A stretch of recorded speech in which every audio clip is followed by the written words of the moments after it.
All right, I think we're actually live. Give me 1 second. Let me check. Okay, we are live. I can hear myself. And another thing, I gotta sign in the chat. Yeah, I'm aware. That's so stupid. All right, give me 1 second, guys. I want to test something.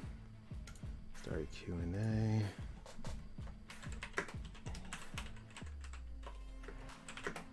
There's one thing I always wanted to do with this new live stream feature, but we're gonna get started in a second. This is where if anyone shows up, I want to see how this works. Where the hell is it? There it is. Can you give me a shout out? Sure, Michael Bart. Since you're here, shout out to Michael Bart. If anyone who sees this post during the video on demand. I should probably put my phone on silent for this. We're doing this all live. All right, let's see if that works. I just did something. So I just made like a Q&A. So what it should do, I don't... All right, so I made a Q&A thing, right? So for anyone who's watching live, or... Okay, yep. So for anyone who's watching live, this is the Summerslam press conference, right? So we will be just going over the whole show.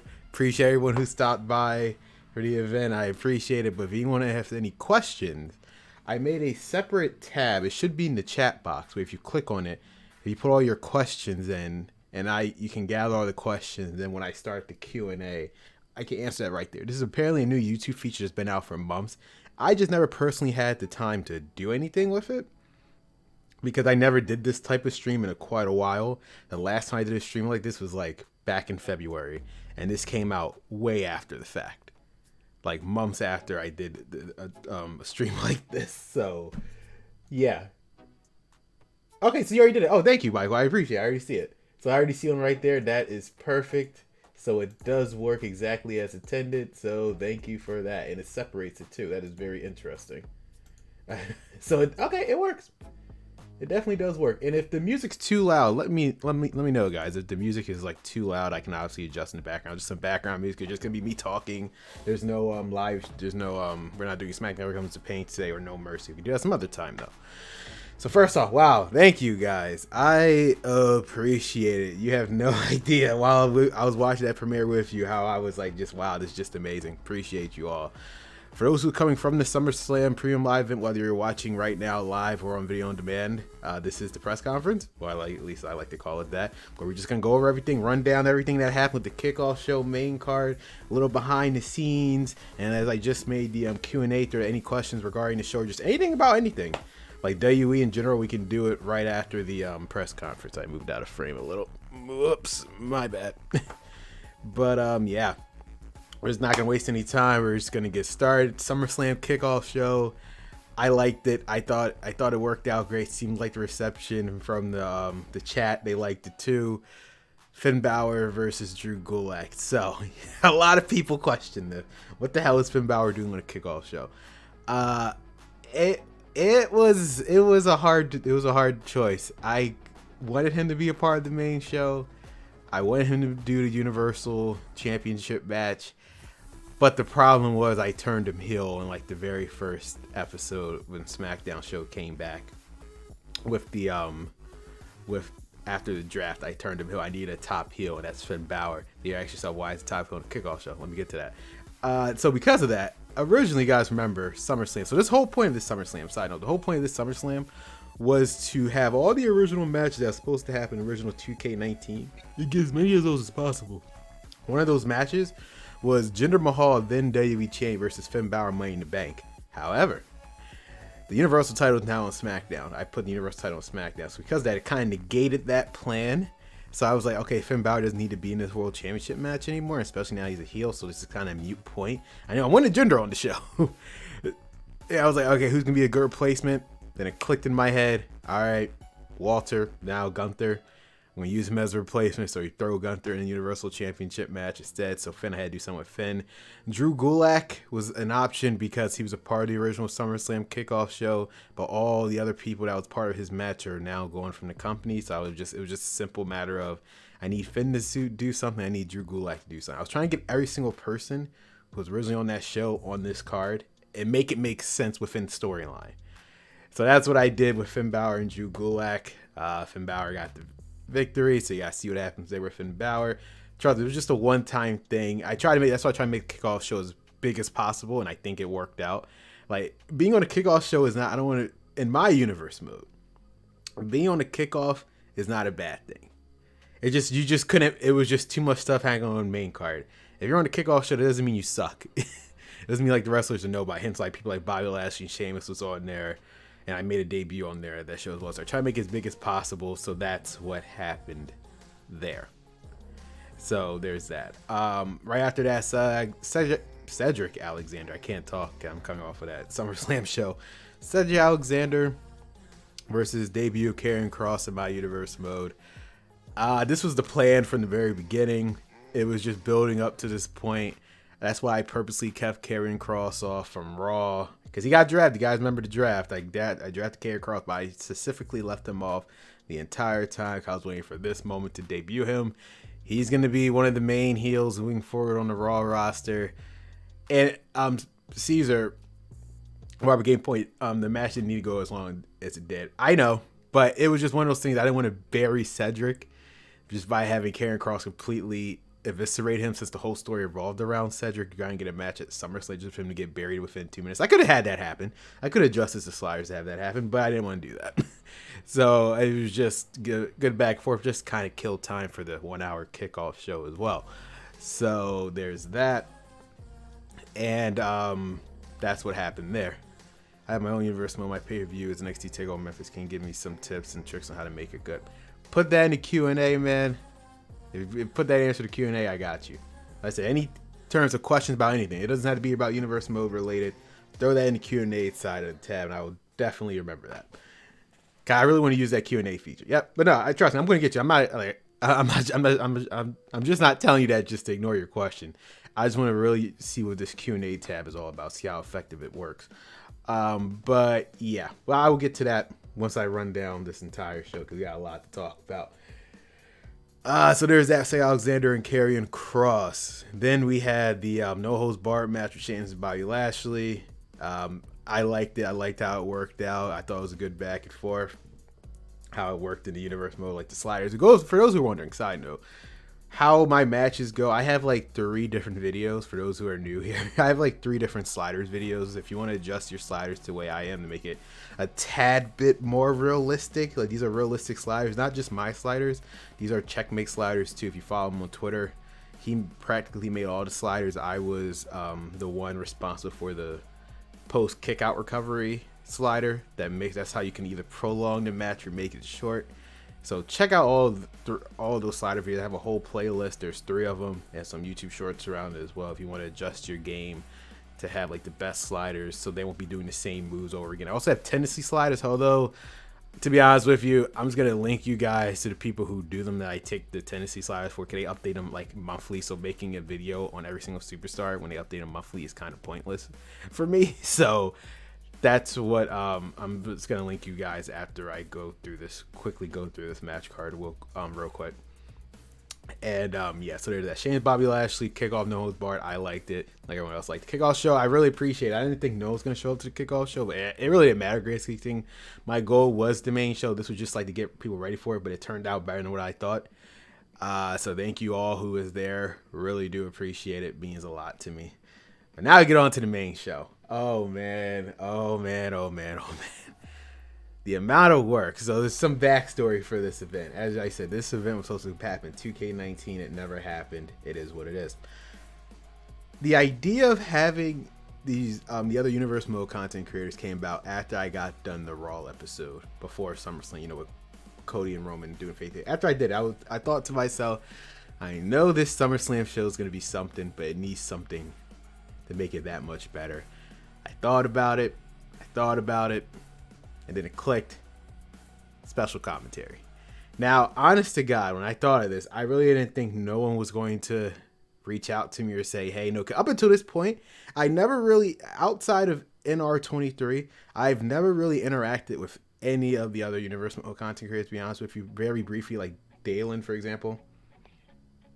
Or Dylan, my bad, I said Dalen. Dylan, I know your name, dude. Just I've been up forever with this premiere. I know, like, I outside of that, I never really interacted with a lot of people. I interacted with TME a long time ago, like over a year ago. But it was brief. I was helping out with something unrelated to like universe mode, which just is like content ID and stuff. Outside of that, I didn't interact with anyone. I was like, is anyone even gonna care?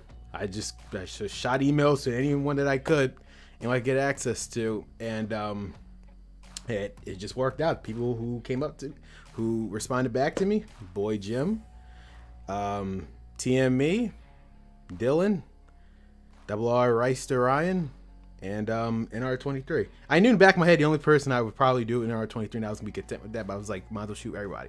Now there was way more people I shot out to, and I will like to side note quickly bring this up.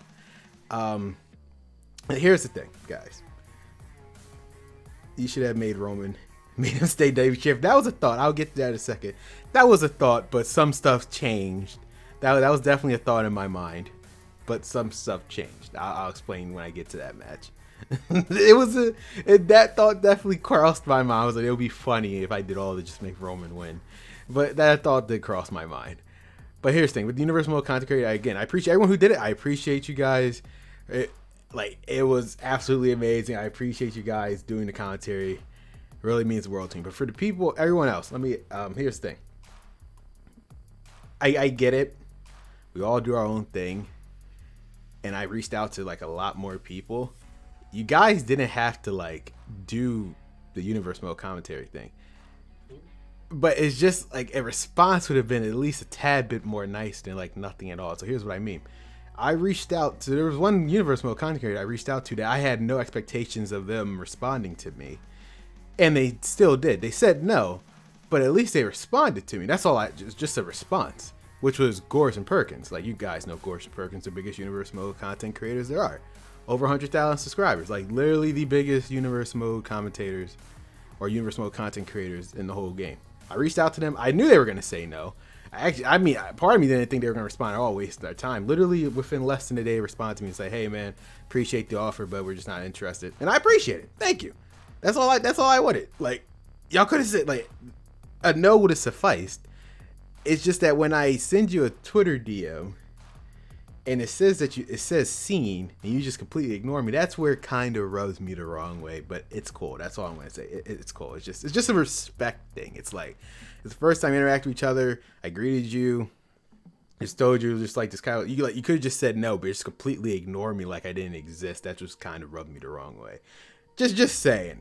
Just in the world of content creation, we're trying to collab with somewhere, just something happens in the future, just people will remember that's all. Like, it's just, you could have just said no instead of just completely blatantly ignored me, and it shows like it says seen like 3 weeks ago. That's all. It's just, it sucks, but it's like a no that's just suffice. Like, if Gorge and Perkins, 100,000 subscribers, can go out of their time and day just to respond to my email and say we're not interested, that means anyone else could have done it either, and they're the biggest ones when it comes to this type of universe mode video. So if they could do it, I just couldn't see why anyone else couldn't. But it is what it is. Not really mad. It's just more of a respect thing, but that's just on me. But everyone else, though, I do appreciate. So the 5 who decided to do this little project with me, I do greatly appreciate you guys. So that's how the whole universe mode content, like, you know, the collab thing happened there. Reached out to them.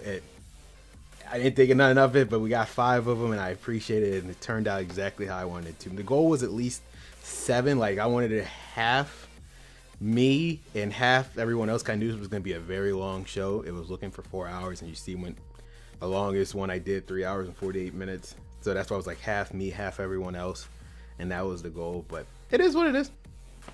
These 5, it's still nailed perfectly. So on to the main card itself. Asuka and Ronda.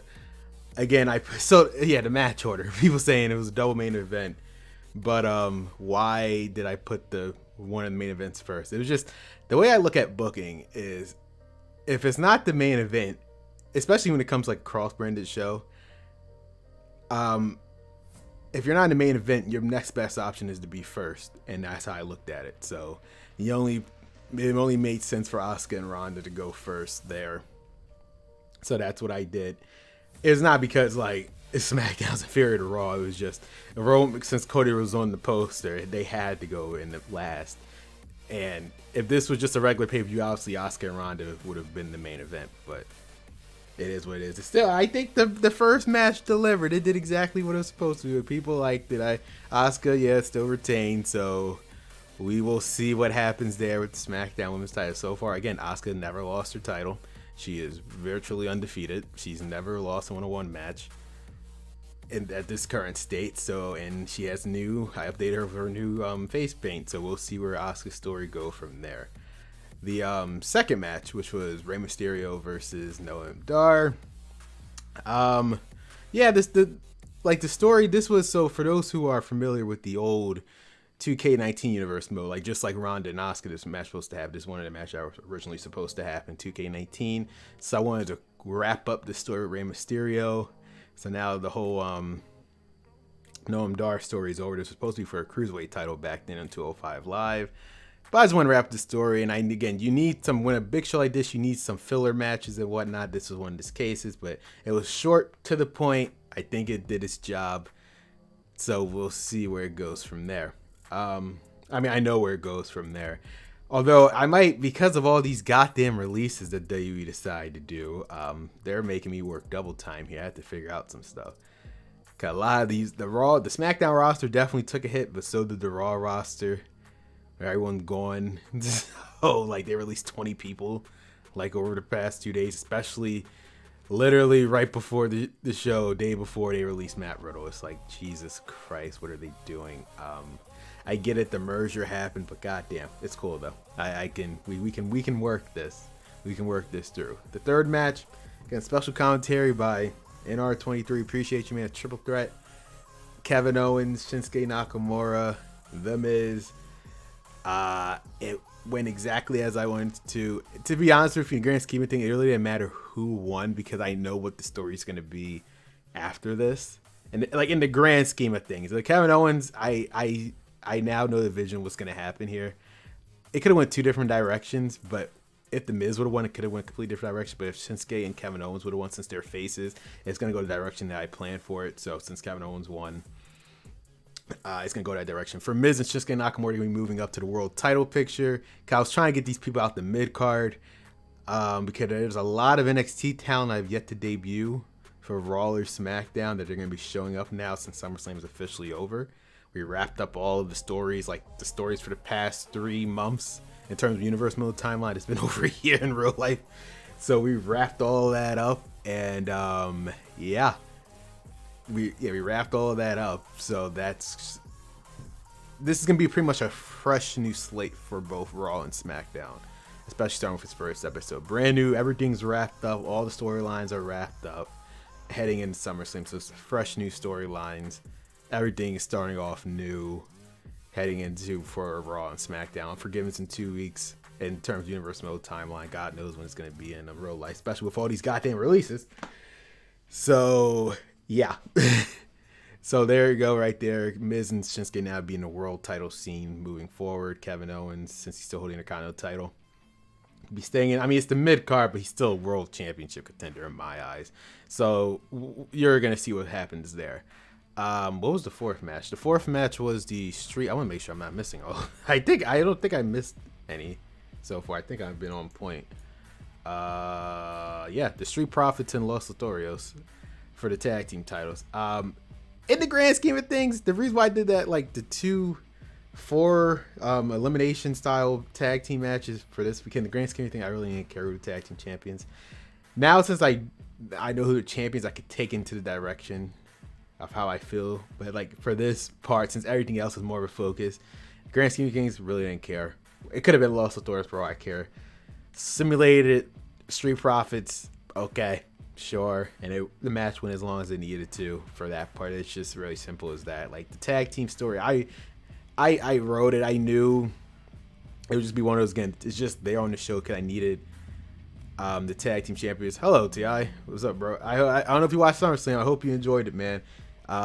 As I told Lantern and Michael, I actually opened up a Q&A thread on in the chat. So if you have any questions after I run down this whole show, I can answer them after. It doesn't have to be related to Universe or my Slam. It could be related about anything, you know, like the recent releases.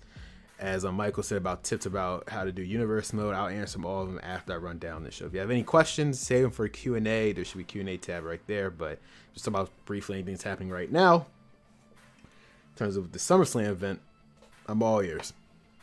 But yeah, for the tag team match, like I said, I just needed some Raw tag team champions because I drafted RKO to SmackDown when they won the Raw tag team titles. So I just need a new tag team champion, Street Profits. Okay, we got that covered. Now we got a solid tag team division. I have a base now for the Raw tag team division, and we'll see where it goes from there.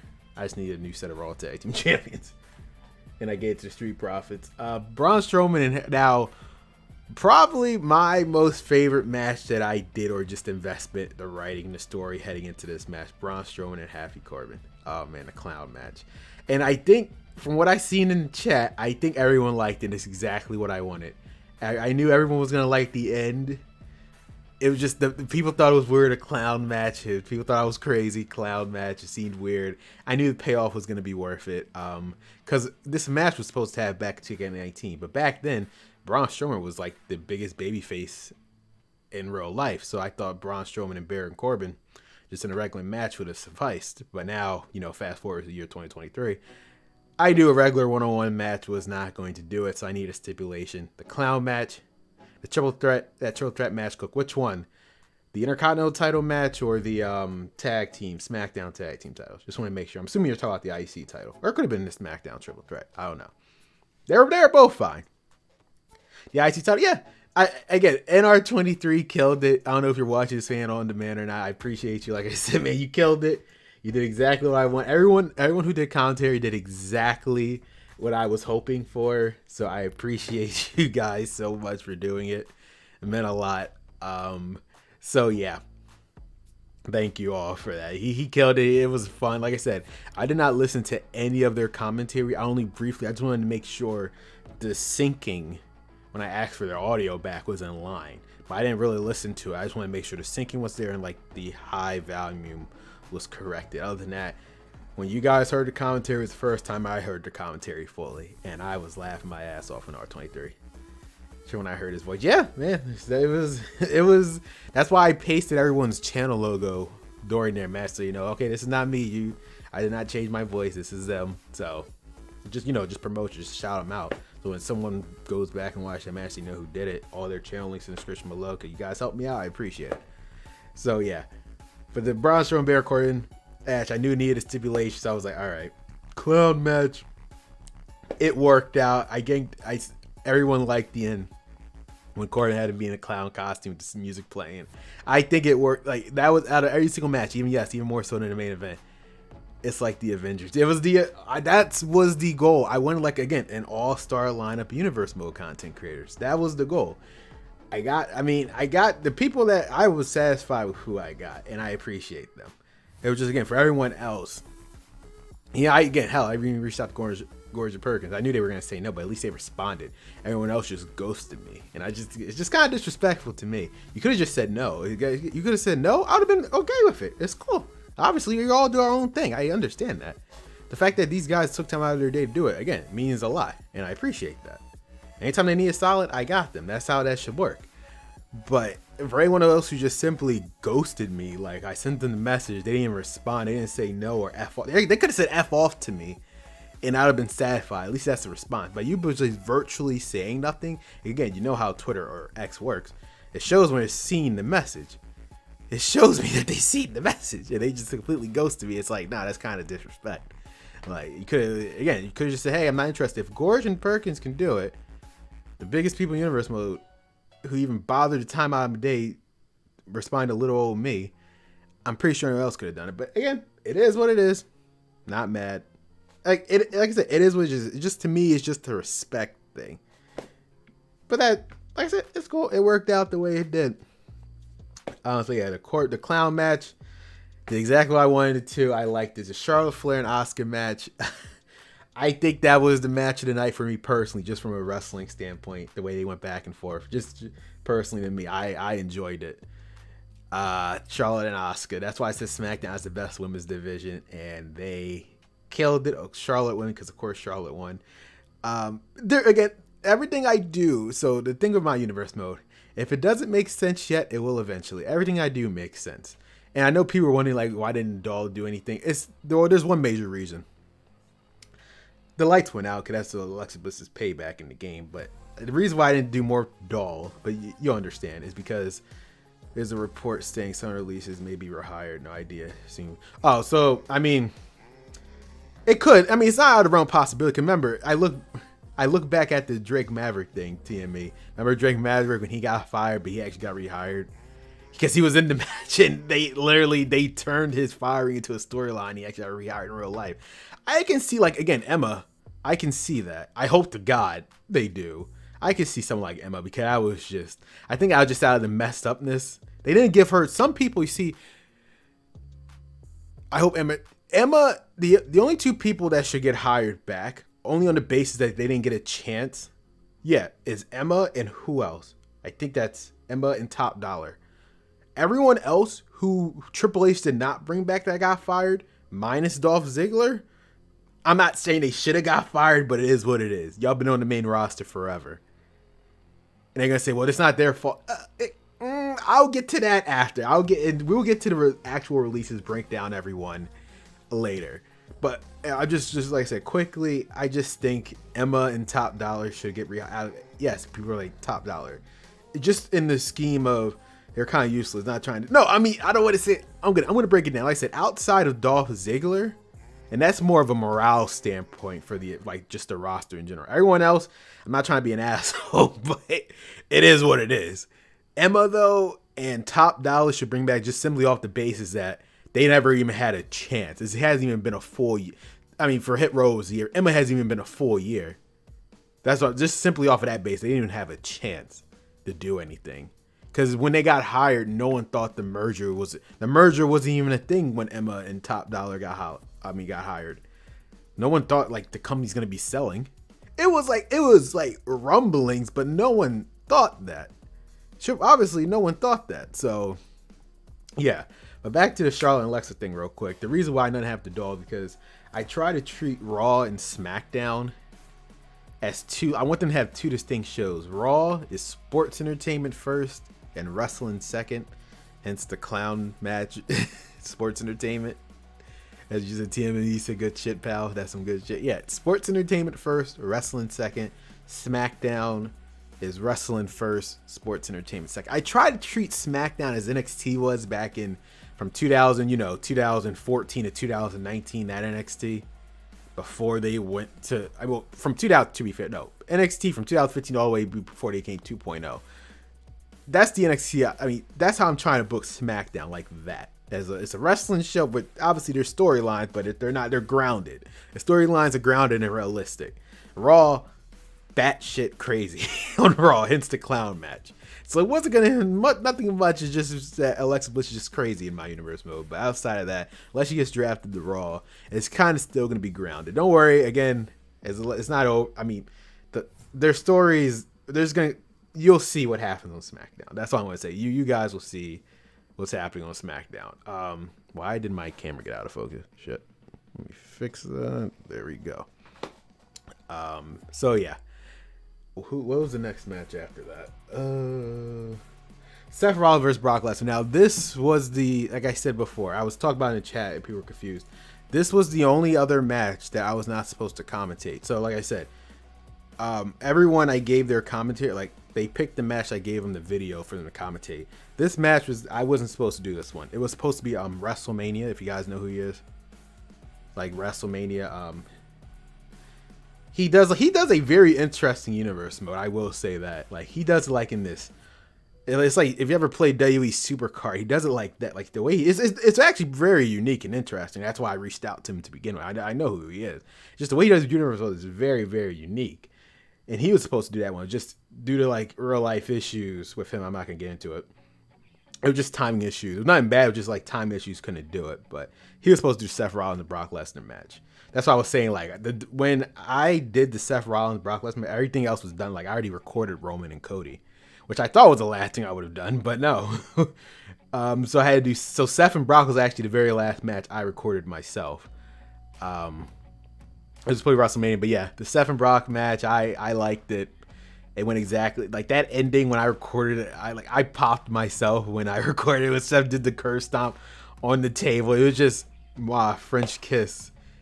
It was too perfect for me. That's all. It was just way too perfect for me to have that not be the finish. I was like, yeah, that is perfect. Good job. Just to let you guys know. Side note. Pretty much, this was it for Brock, Roman, and Edge. You know, Edge was on the show. Like, you're not gonna be seeing them. Turn my universe mode. You're not gonna be seeing them for a while. I'm treating them as like their part-time stats that they were, since this was obviously, you know, like a big four pay-per-view. This is pretty much it now for them. For Roman, so then you add to, I won't name, but yeah, in regards to YouTubers being disrespectful, I've been doing this for a while. As you know, some of these YouTubers had interactive had this. Bro, I don't even want to get into it. I think I know exactly who you're talking about too. There was just one in particular that really got to me. I'm not gonna name names. They know who they are if they're watching this, because they know exactly, because they know what I'm about to say and they know exactly what I'm referring to. One of them, they act like they were gonna do it. They responded to me and said, "Yeah, man, I got you. Just let me know." I let them know. I sent them the list like I sent everyone else. Completely ghosted me. But continuing about doing his content like I didn't just message you a week ago asking about this. He knows exactly who these are. It is what it is. Like I said, I'm not mad. It's just one of those things where it's like, if Gorge and Perkins, 100K subscribers, which is not something to like turn your head on, can go out of their way in less than 24 hours, respond to you just to say no. That's all I wanted. That's the thing. I just want to keep this in mind. I just really want to be clear. Everyone like TMNE, you didn't have to say yes to me. I appreciate that you did. I would not have been mad. Like everyone who I reached out to, TME, Boy Jim, NR23, Double R Rice Island, and Dylan Tulin. None of you guys had to say yes to me. I would have been okay. I wouldn't have said like, go F yourself. Like I would have said, oh, screw you or whatever. You could have said no. I would have been completely okay with it. It's just the mere fact of, it's just like you just don't respond at all is what gets to me. Gorgeous Perk. Yeah, like I said, the fact, like that's how I knew like this was messed up. That's why like I was gonna shoot it on the rub, but the fact that they respond to me in less than 24 hours just to say no, I was like, if these people can take the time and they respond to a nobody like me, why can't anyone else? We're all on the same playing field. Because like it's like this, Gorge and Perkins, everyone else, if they can respond to me, why can't if you assholes can? Not you, TMB. I'm talking anyone else who did it. It was just like, it's just so ridiculous. I get that we do our own thing, but like I said, it's just one of those things I wanted to come together. And guess what? Y'all didn't have to say yes, and I would have been mad. I'm just mad that y'all just pretended like I didn't say anything at all and just left me on scene. That's what gets to me. It's just like, again, they could have told me that. Even they could have wrote in the message F off. I would have been satisfied. I'm like, okay, cool. At least he responded. At least they took the time out to respond. I respect that. I appreciate you at least responding. You didn't have to say yes, but just simply leaving me on scene isn't like, it's not making you look good in my eyes. And I just know the type of person you are. It's cool, whatever. It's just yeah, but I think I know exactly who you're referring to. All it took was like, I'm not interested, and that's exactly what Gorge and Perkins said. They didn't say exactly like that, but like that's pretty much exactly what Gorge and Perkins said. That's all I wanted. I was like, all right, thank you, appreciate it. Like Gorge, like, out of everyone who I did not expect to respond, Gorge and Perkins was the very last people I expected to respond. And they did it quick. It was like less than, I remember I sent that in the morning to them. They were, I mean, I'm not gonna lie, they were the very first people. I was like, I'm just gonna shoot for the stars on this one. They responded in like less than 6 hours. But everyone else, no. I mean, obviously not you five, but everyone else, yeah, what's up? Yeah, Caesar, I saw you. Hey, Gorge pretty great. Like, they're Universal Mode, like, frontiers moving the shit for. If it wasn't for them, I think Universal Mode would be dead. You know, I know Murph stopped, like they did. I know Murph's was famous for the more cinematic universe, but just in terms of Universal Mode legitimate, Gorge and Perkins have been holding this flag for shit. I started watching them since 2K16. Like since 2K16, they've been holding this flag down. in terms of universe. Like they've been in this game forever. And I know like Mertz is responsible for like the whole cinematic style, but just in terms of universe mode in general, it's like they've been holding it down from what I've seen when I first seen them in 2K16. But like everyone else though, it's like a simple no would have sufficed. But I'm not gonna get into it. It's just respect. Like it's just about respect. We're all grown ups. Not like we're children saying, "Oh, I don't want to talk to this person." You could just say, "Hey, bro, not interested," or you could literally just told me to F off. I was around during WWE 13. Oh, okay. I did not know that. See, like I said, these people. There's a lot of people that's been. It's been a lot of people that's been doing this forever. I had no idea. TMB. What was the original channel? Just still up. I'm curious. Okay, what match took you the most takes to produce? Very good question. Very good question. Remember off the top of my head, that is ironically, actually, it's funny that TMNE is here. Becky and Io. It actually took the longest to produce.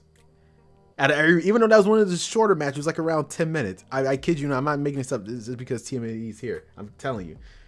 Becky and Io was the longest match to produce. Even though it only took 10 minutes. For the most takes. Because it was just a certain ending I wanted.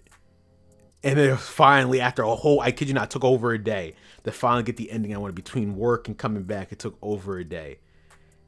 Ironically, Roman and Cody only took like 2 takes. One, I forget which was the one that only took 1 take, and I was like, oh, Kevin, the triple threat match only took 1 take. The IC title match took 1 take. Rey Mysterio and Noam Dar took 1 take. Braun Strowman and Corbin only took 1 take. Charlotte and Asuka, I think, only took 2. Everyone else was. The Fatal 4-Way took around 3. I know that for a fact. Gunther and Jinder took like 2. Everyone else took 2 more, but the only ones took literally one was the IC title and Noam Dar and Rey Mysterio. Everyone else took at least 2, but I kid you not, Asuka and Io took like 10. It took like 10. Okay, I just was sad about the ending, and finally I got the right ending that I wanted, and yeah. So Asuka and Io took the absolute longest. The one that took the shortest, as I said, was the IC title and Noam Dar. Right, it was just quick and straight to the point. Kickoffs. Minus Karrion Kross and Checker Elliott, they were just 1 take. And they did exactly what I wanted it to do. But yeah, Asuka and Io, even though it was like around 10 minutes. It was almost like 10 minutes exactly. But it took so many takes to get that finish that I wanted. The problem with AI, but I try. That's why I just Tennessee slides and whatever. But what match was I on? Shit. Oh, that. Yeah. I mean, thanks to you bring up the Universal Content Creators. Just... yeah, the ending and retakes where I switch up playing as both. No, and I understand. That's why I respect you for that, man. Because while you're, that's why I respect you, man. When you're in control of it, you get exactly what you want. You see, 2K19 is because of 2K. They don't know what they're doing. If this was still 2K19, it'd be fine.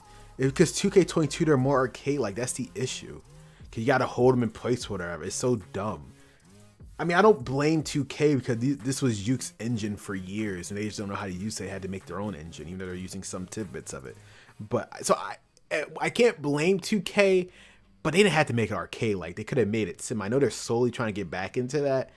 Thankfully, Brian Williams, who worked on the game for years, before they got bought out by 2K, he worked on the game for years.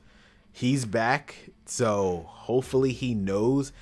Brian Williams, I know you're not watching this live stream, but for God's sakes, make universe mode back to what it was in WWE 12 and 13 and 2011.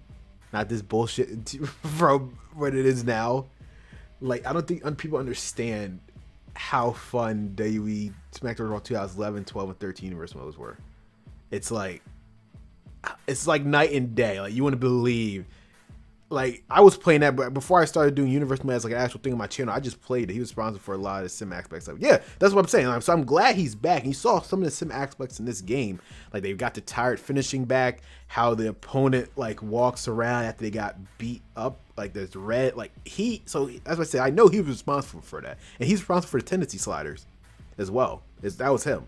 So as I said, he's taking it to the right direction. Obviously, he only came back. I think he came in mid in production of this. So that's why I say hopefully with 2K24 we go back to 2K19 simulation, especially when, you know, starting off hook, grab, and do that. Please, that would be, that's a selling point right there. Tell people who haven't played since 2K19, hey, bring that back. But there's that. And then we had Arcade Bro, Usos, Alpha Academy, Double R Rice to Ryan did it. Thank God I went with the Usos. Let me tell you, I had no idea it was getting released. That's all I could say a month ago when I recorded this. I mean, when I did this. Thank God I went with the Usos. Because, no, the plan was always to break up Arcade Bro here. Because the Universal title, Intercontinental title picture was kind of lacking. Especially in baby faces. So I needed... So this was their split. I can say that right now. It would have been their split regardless since Matt Riddle's gone. God damn it, WWE. This is going to be their split regardless. Riddle was going to go in the IC division, and Riddle was going to go in the Universal title division. How to get the Raw Tag Team titles off them in my Universal mode. Yeah, like, it's just luckily for me, it just worked out with the mods. I don't have to worry about release much. And that is true. That is definitely true. Because you can always just... Yeah, that's what it is. Funny. I actually have a PC. I might have to talk to you behind the scenes, TME. How do you... I know I can do mods. I tried it once 2K23 with the background change. Like, I'm assuming you use PWM mods or whatever. Because one thing I really wanted to do for SmackDown, make it feel... I know there's like a camera mod where you can switch it to have, instead of facing the crowd, it faces the ramp. You know, like SmackDown, Here Comes the Pain. I might have to talk to you. Like, if you ever have time, I might have to talk to you about that. I'm pretty sure you would know how to do that. I know there's like a camera mod with that as well. Have a Chromebook. Oh, well, I'm talking about like the PC. I had the game on the PC. I never used mods. Wait, are you playing 2K23 on a Chromebook? I didn't know it came out on that. Well, I guess you could. It's technically PC. How powerful is the Chromebook? That's the question. But it's probably do as much as shit I do. I mean, Chromebooks aren't bad. Like, my mom has a Chromebook. Right? She can get some mileage out of that. Yeah, I've heard about the cam. I haven't really used it myself. Yeah, I know. So you have to pay for it. It's like $10, I think. I'll do it. Oh, you're using your Xbox. Got you. Like, I would use that specifically for SmackDown. Because that would definitely make my SmackDown feel different. Just to have it switched that way. I've seen it. But I'm just wary of it. Because, again, it's a mod. You don't know how it's going to break your game or whatever. But I might have to look into that. And, yeah, I might have to look into that one. I record myself on my Xbox account, and that's where I download stuff. Okay, I got you. What do you use that if you don't mind me asking? Caesar. But yeah, thankfully the Usos won. So Randy Orton's back in the world title picture, and you have Alpha Academy. Like I said, without spoiling, there's a lot of NXT stars, especially on the SmackDown side, that you're gonna be seeing moving forward. It was just SummerSlam had to wrap up everyone's story. So I just want to say that without spoilers, just. There's been some superstars who've been sitting here. I never run into. Okay, then I trust you then, TME. I trust you. That's coming from you. I trust you then. So I'll definitely be looking forward to mods then, for sure. Then I'll look into it, especially that camera mod. I'm gonna look into it, but I trust your word, since obviously you're the most famous for your modded universe. So I definitely trust your word for that. So thank you for your mod approval. I know they exist forever. I tried a mod on 2K22, just a menu color swap, so I'll definitely take your word for it then. Yeah, Becky Lynch. Okay, so Becky Lynch versus Io. As I said, TME, you're here. And first of all, I appreciate you, man. I don't know what time it is for you. It's probably like midnight for you. I appreciate you even being here. You was here since what, the kickoff, the main show, and now here. Damn, dude, I really appreciate you being a lot. God damn. Like, I know it's like Britain's a different time. It's 5:14 p.m. for you. For me, it's 6:14. So I'm an hour ahead of you. But I know it must be almost midnight for them. Because I know when Raw aired, that's what they always. That's why I've heard like the UK complains because or in that area. Talk to you. Yeah, no, you're good, man. I should have done more recording today, but I got distracted. I know, and I appreciate it, man. I hope I didn't take anyone else's time. It's just, this was a big event. You just stopping by, just saying hi, you would have left. I would have been completely satisfied with that. The fact that a lot of you guys literally stayed forever, like Caesar was here from beginning to end. Everyone was pretty much like, you were here pretty much from, I think you were here during the kickoff show as well. You're here from beginning and now you're here. I appreciate you, man. It means a lot. Like, again, any solid that you need, anyone who collab with me, again, any solid that y'all need, anything that I can help you guys with, doesn't have to be with universe mode, just anything behind the scenes, anything I can help you with. YouTube, because I've been doing YouTube for a decade. Thumbnails, titles, anything. I mean, I'm good at Photoshop, I guess. But anything, like anytime you need a solid or something, I got you. Just hit me up. That's how it should be. Help someone else, you repay it back forward. That's what I want to do with other universe mode content creators, but they told me to inadvertently F off by not responding. Fell asleep during an AEW Fight Forever recording session, and I woke up and went back to record. Yeah, you told me that during Kickoff show. The AEW, yeah. What is everyone's thoughts on, like, Team E? I don't know if you played the AEW Fight Forever. What are your thoughts on that game? I'm just curious, because it seems like, I don't know. I don't know about that game. My brother bought it. He's a fan of AEW. I don't know where it's going. I don't want to say it's dead, but I don't hear a peep from it. Like, I don't hear a peep from it in terms of anyone else talking about it. I barely see, like, the big universe mode. I mean, the big, WWE. I don't want to call them shills. That's a rude thing to say, but you know exactly what I'm talking about. Who started briefly promoting Fight Forever. They just completely went dead silent on it. Aren't my things. I have no interest in it. Yeah, I think they're trying to go for No Mercy. If that's the case, I mean, I was playing No Mercy on stream recently. It's fine, but it's just I don't hear a peep about it. It's boring as hell. Roster could be better. Nothing much to do. Was it okay? Let me better question. Was it worth the $60? The answer is no, and I think that's what it is then. Gunther versus Jinder. It's way too much like Mercy, and I think that's data. That's the problem. I was playing No Mercy on stream. I see why people love it, but the gameplay is dated. I will say that. Like, Here Comes the Pain, I can play and I have no issue with it. No Mercy's dated. I'm sorry. This has come from someone who recently played both of them back to back on stream. I can fully tell you, like, no biasness aside. I just think the No Mercy gameplay is dated in 2023. Here Comes the Pain, I could play it right now and I would not be tired of it. And kind of then probably not. Yeah, so it's only worth it. Like I said, I could just play SmackDown Here Comes the Pain without doing a live stream. I'll have fun with it. But it's just I only play for so okay then. But it's not a bad thing. Like, we only do this. It's taken when people beg for an arcade game. I think it's nostalgia talking when people. Yeah, like I said, yeah. I figured that was the case. Maybe that's why. It's funny because Yuke's is. It's so hilarious. I mean, because the thing is, I think people who worked on the Aki engine is somewhat working on this. Who went to Yuke's is working on it. From what I understand, these were the people who did the Aki engine originally for Fight Forever, and then obviously Yuke's, the people who did WWE games forever, did this. You thought it would have been the best of both worlds, but I don't know. Like I said, I never personally played it, so I can't really say much about that. I'm so excited for it to get done. Yeah, I know your Vengeance Day show is coming up, man. To just go on 2K23. So hopefully we get to 2K23. But Gunther and Jinder, real quick.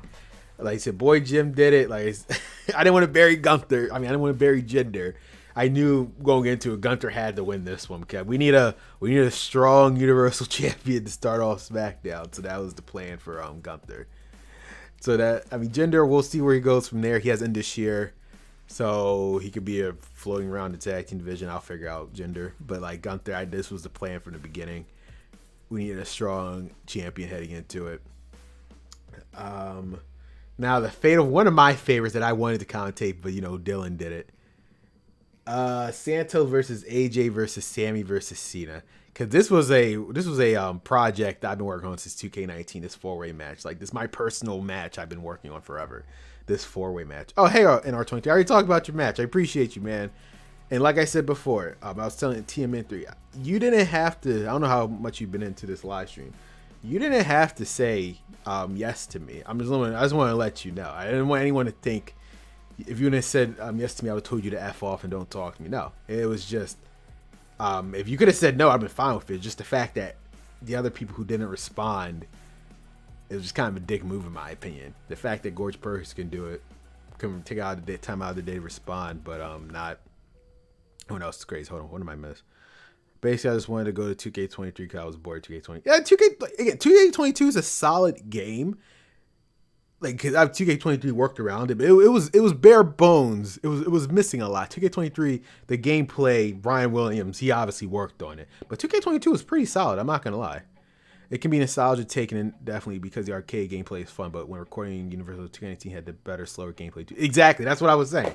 Hopefully Brian Williams, that's what I'm saying. I'm praying to God, Brian Williams, since he's back, he can do simulate side. He had tips and bits of it.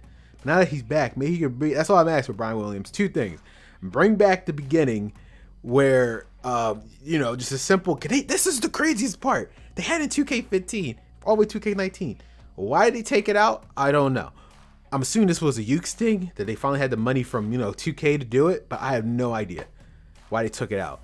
And then please make Universe Mode back to what it was from SmackDown from 2011 to WWE 13. I would appreciate you, because I know you can do it. You're the one who worked on it back then, so I know you can do it. I don't know how much of the Ukes engine it took, but I know you're kind of responsible for it, so I know it's possible. I know you can do it. I just wish these 2K shills would get into his ear about it. They just worry about some other dumb crap, like My Faction, whatever. Who told them about? I'll get to My Faction in a second. Yeah.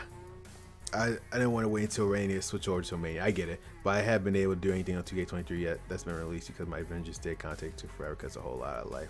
No, I mean, life happens. I get it, but I'm glad to see that it's finally about to premiere soon next week. So check out Caesar Storm's Avengers Day pay-per-view, guys. He's been working forever.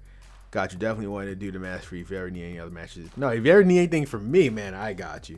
I think they worked on the new cutscene feature they put into 2K23 Universe World with Thrive again. Just expand. It's like crazy. Exactly. That's literally... It's that simple. It's so funny because it's like the parts are there for creating. I think Brian Williams briefly said in an interview, we put it there as just a placement just to have it finally there so they can work on it. And I hope that just means, create a story. That's all you need. Because guys, I don't think people realize the stuff that we have in like the 2K22 Universe Mode, we did not have in WWE 12, 13, whatever. But they're still better. You wanna know why? Because it was just cutscenes playing. The fact that you have to what killed, and I say this, I will die on this hill to this day. What killed Universe Mode was 2K14 when they made Rivalry Manager. Because now it made everything linear. Yep, there you go. It made everything linear. That's what put the nail in the coffin. Because now everything is one straight path. I shit you not, WWE 12, I would run home from school just to play it because it was batshit crazy. But in a good way. Like my creative character feud, we had a talk shit with Brodus Clay, then Cody Rhodes cashed in the Money in the Bank on me. It was insane, but it was fun insane. But I'm saying it was random. No, it was random, but it was random up where it made sense. What would happen? Yeah, I kid you not. Quick thing, Triple H, Undertaker, right? We're out for like a year in my Universe Mode because of injury. Because when injuries actually mattered in Universe Mode. They came back right after the draft and they went after the person who injured them. The fact that a game from the Xbox 360 remembered that from playing it, that just blew my mind. Back in Xbox 360 days. And it remembered exactly who injured them. And it went on to attack them. It was just, my God. We need to draft into. And no, especially with the draft come back too, there's no excuse for it.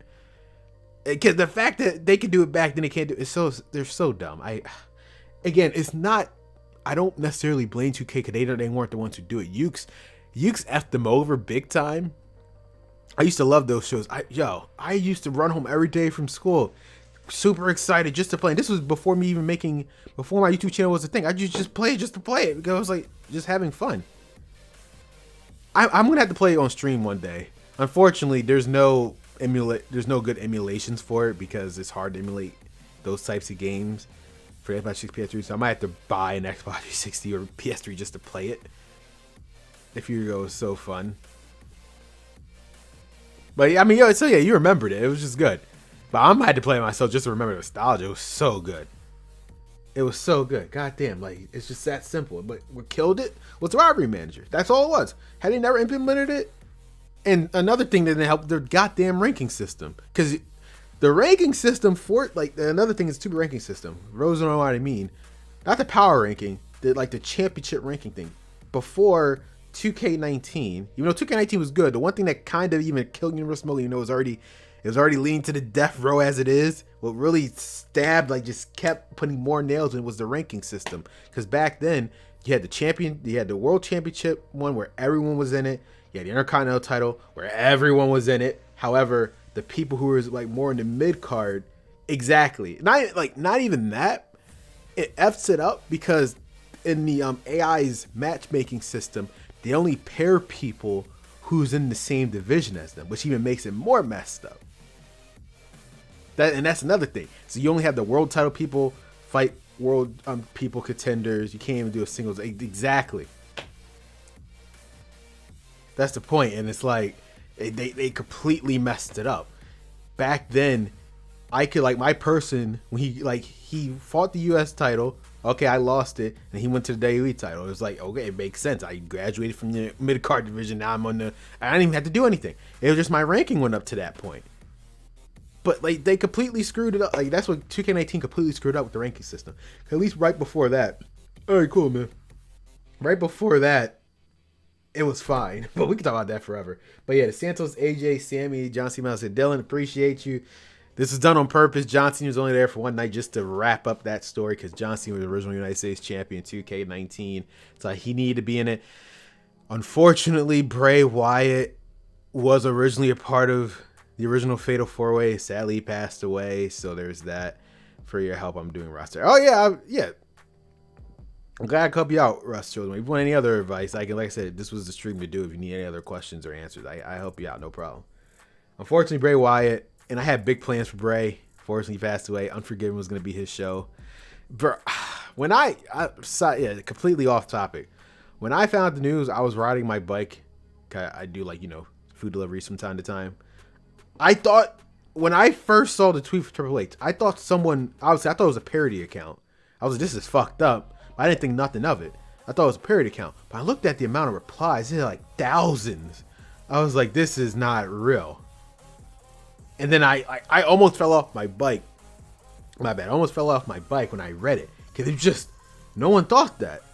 No one, we knew he was gone. We knew he had some type of medical issue at this point. Read the reports or whatever.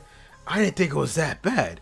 No one knew. That's the point. Well, obviously people were offended the higher ups, but outside of that, though, we just knew it was a medical issue. Whatever. I thought he was covering. He was supposed to apparently be back right before SummerSlam or right after SummerSlam, and it just out of nowhere. Fuck. I couldn't believe it, and it still doesn't feel. It's one of those weird feelings, like you know he's gone, but it just doesn't feel like it. It's so weird. It's in the back of my head. I was like, oh yeah, he's probably gonna come back soon. Oh, all right, never mind. It's just it's because he was one of my favorites in this modern era, hands down. It gutted me when he first got released. Cause my brother told me when I was out for work. My brother told me when he first got released. I thought it was a fake, because people fake stuff. I was like, holy shit, they actually released them. And it just felt weird all the time. I lost my shit when he came back in Extreme Rules. In my hometown, Philadelphia. Complete side note, though. I know WrestleMania's in Philadelphia. So whoever's coming for WrestleMania, I'm in Philadelphia. You guys want to hang out and get some cheesesteaks with me? I can show you where the best cheesesteaks are. Since Philadelphia is my hometown for WrestleMania. So anyone who's coming visiting, I know there's a few Universe Mode content creators are coming to Philadelphia. So that weekend, I'll be here. I don't think I'm going to the event. I was too late to buy the tickets, but for those who traveling for WrestleMania, if you want a good spot for some cheese, that's what we're known for. Just hit me up. I'll travel you guys downtown. But yeah, I need help with the sliders because I'm not getting finishers to matches. Did you watch my sliders video, the 3.0 sliders? Cause that should do it. That should fix it for the most part. If not, for the tendency sliders, make sure the pin combo is at 100. Because for most, when hit the finisher, they'll usually do, if there's a pin combo with it, it'll hit that as well. But I can talk about that a little bit later. But yeah, the Fatal 4-Way originally had Bray Wyatt, but Santos obviously is United States champion now. This was the way John Cena was just there just to be there. I want to head out before it gets too late. I know, like I said, TME, I know it's late for you. I appreciate you, man. Like I said, anyone who has not subscribed to TME, again, he's one of the OGs of doing Universe Mode to this day. He's still going strong. Him and Boy Jim, the veterans. They're holding it. They're holding the fort down of their traditional style Universe Mode. I noticed Universe Mode content creators do it a quick 20-minute summary, but in terms of traditional full-length Universe Mode that Murph left behind, yeah, people like TME, the people who did this show today. You have the veterans like TMME and Boy Jim. NR23, Dalen, myself, Double R Rice to Ryan. Like, we're all trying to hold down this original traditional universe mode series. So if you like this traditional style, just sub to them. But like I said, thank you, man. Really appreciate it. I really appreciate that you were here for that. What about Gorgeous Perkins? Oh, I mean, Gorgeous. I'm talking about in terms of when I meant to scratch that. In terms of cinematic, like storytelling, Gorgeous Perkins, I love them. They're just all over the place. That's a good thing. I mean, keep that in mind. They're just all over the place. There's nothing wrong with that. Like I said, I like them, but it's just in terms of like traditional. What I meant to say was, in terms of the cinematic storytellings that Murph's like pioneered or whatever, we're trying to keep that alive. Gorgeous Perkins is fine. It's just they don't do that type of universe mode style is what I meant to say. They do universe mode. There's both people who do different style of universe mode. In terms of like cinematic style. Pleasure to be pre-party if you're. Nah, man. Like I said, anything you need to style, you got me on Twitter. DM me. I won't leave you on scene like everyone else. But, you know, just hit me up. Anything you need, I got you. And so, yeah.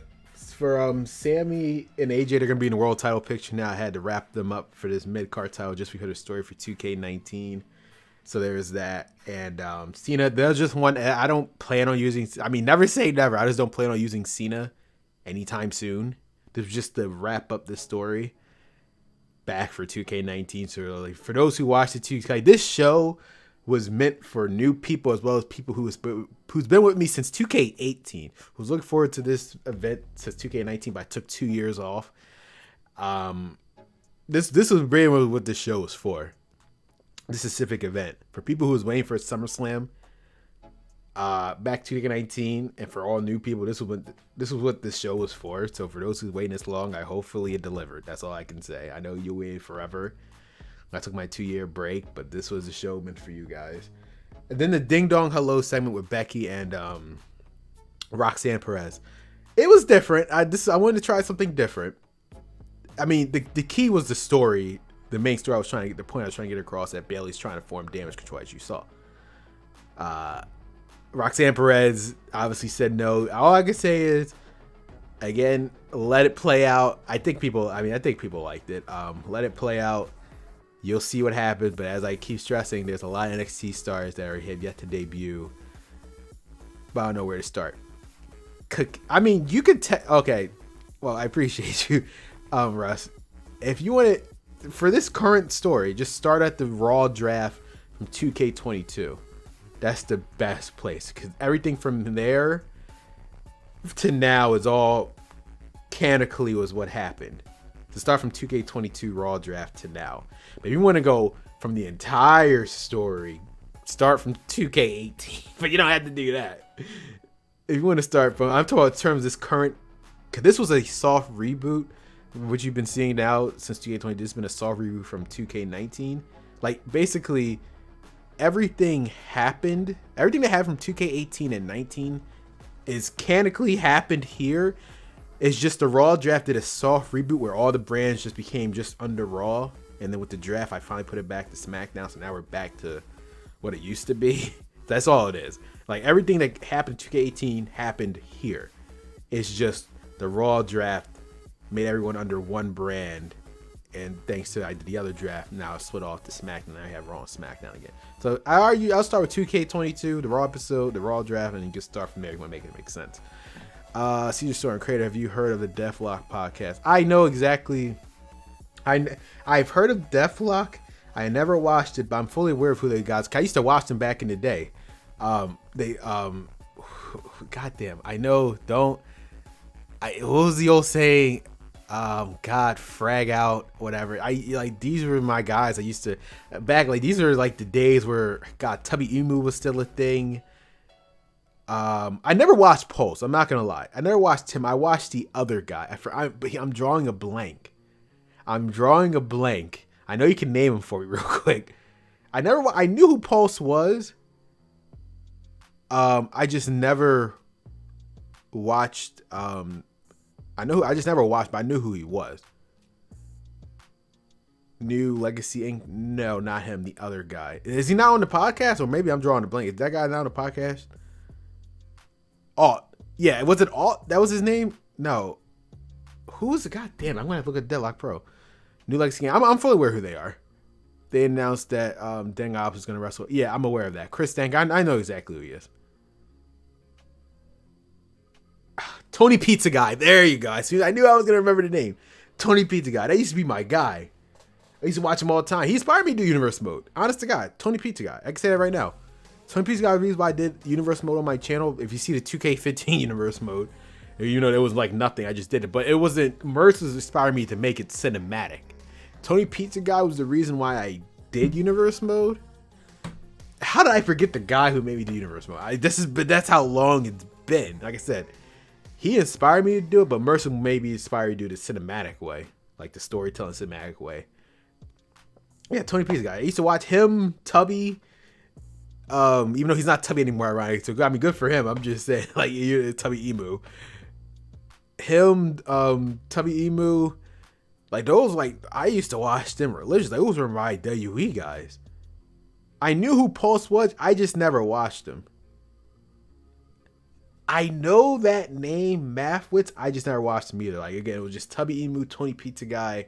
I knew who Pulse was, just never watched him. And again, Murphs. Like Murphs, if it wasn't for Murph doing what he did, I don't think I would have been doing Universe Mode at all after 2K15, to be honest with you. You saw I didn't do it for 2K. If you look on my channel, I didn't do 2K16 or 17. And if I had not seen how Murphs did his, I would have never done Universe Mode. But Tony Pizza Guy was the reason why I even did Universe Mode on my channel to begin with. It wasn't for him. So yeah, like how did I forget the guy who inspired me to do it in the first place? It's just because it's been, I know they do Deathlock, they do their podcast. How to do a cinematic. If you guys are interested in it, I have no problem making like a video series of how I make my Universe Mode. If you guys are something,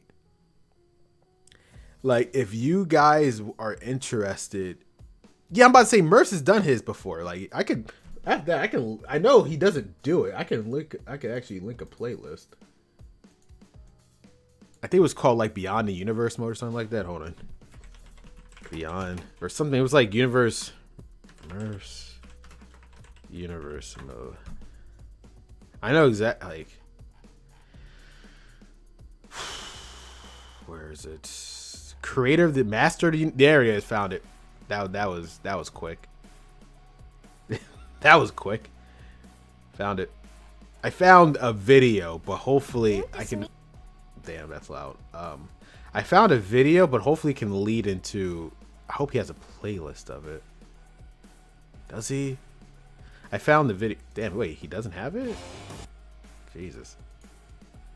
Hope you guys don't hear that. Playlist. There we go. Universal, there you go. He has like a 5 video series. Okay, here we go. Now, keep in mind, it stopped with 2K. That's going to be so cool. Him, yeah, I've heard of that. I never watched Chris Deng. I'm fully aware of who these guys are. I just never watched them. By this point, I've been doing my own thing. But I'm fully aware of who these guys are, though. I'm not that out of touch. I don't live in my own world that much. Okay, so there it is. There's the link. Russ, like he has a whole play. Like I learned a lot of this stuff from him. So you should look into it. But like I can make, if you guys want me to make an updated version of this guy. I know again, Murphs haven't touched this 2K19. I'm not saying it'll be good as Murphs, but I can make an updated one of how I go about this process of making a Universe Mode episode or even a series at this point. I can do it for you guys. But like I said, Ding on hello. She's trying to form Damage Control, Bailey, Roxanne Perez. So we'll see. Like I said, there's a lot of NXT superstars about to make their debut. And before I get to the main event, there's a lot, behind. Like there's a lot of outside stuff happening. Like you see, the Way is back for SmackDown. The Way is back. Decided to finally form them together. We upped the ante on this whole Way story. The Way storyline is a long-term project. It's like one of those long-term storylines. They weren't on the show. They were in the background, on the backstage promos and segments. The whole Way thing is a long-term story that I'm personally working on. So you'll see it unfold more now that SummerSlam's over. Tommaso Ciampa, again, currently the only undefeated person. And just in general, Charlotte's undefeated Premium Live Event. Tommaso Ciampa is completely undefeated, completely on Raw. No one has beaten him yet at all, and he's coming for a title, so you can look forward to that. What was the other thing? Am I drawing a blank? You saw something about Corbin as well, the whole clown costume thing. So there's that. Am I missing one more thing? Was there another segment that I did? I'm completely drawing a blank on. Because everything that you've seen, guys, I've been done with it over a month ago. I'm just now. I'm trying to remember all of this. Roman Reigns versus Cody Rhodes for the WWE Championship. Man, oh man. Oh, I forgot Becky and Io. There's one thing I forgot to mention. The Emma situation. Now, as you guys saw, Emma attacked her after the match. Before I get to WWE, I gotta briefly talk about that. The Emma situation. Because I've been doing this whole Toxic Attract storyline forever. First, like I said, Mandy got fired. So I feel bad for, I'll say this, I feel bad for Io. This was never supposed to happen. So quick behind the scene things real quick, if you guys are interested in this. Quick behind the scenes.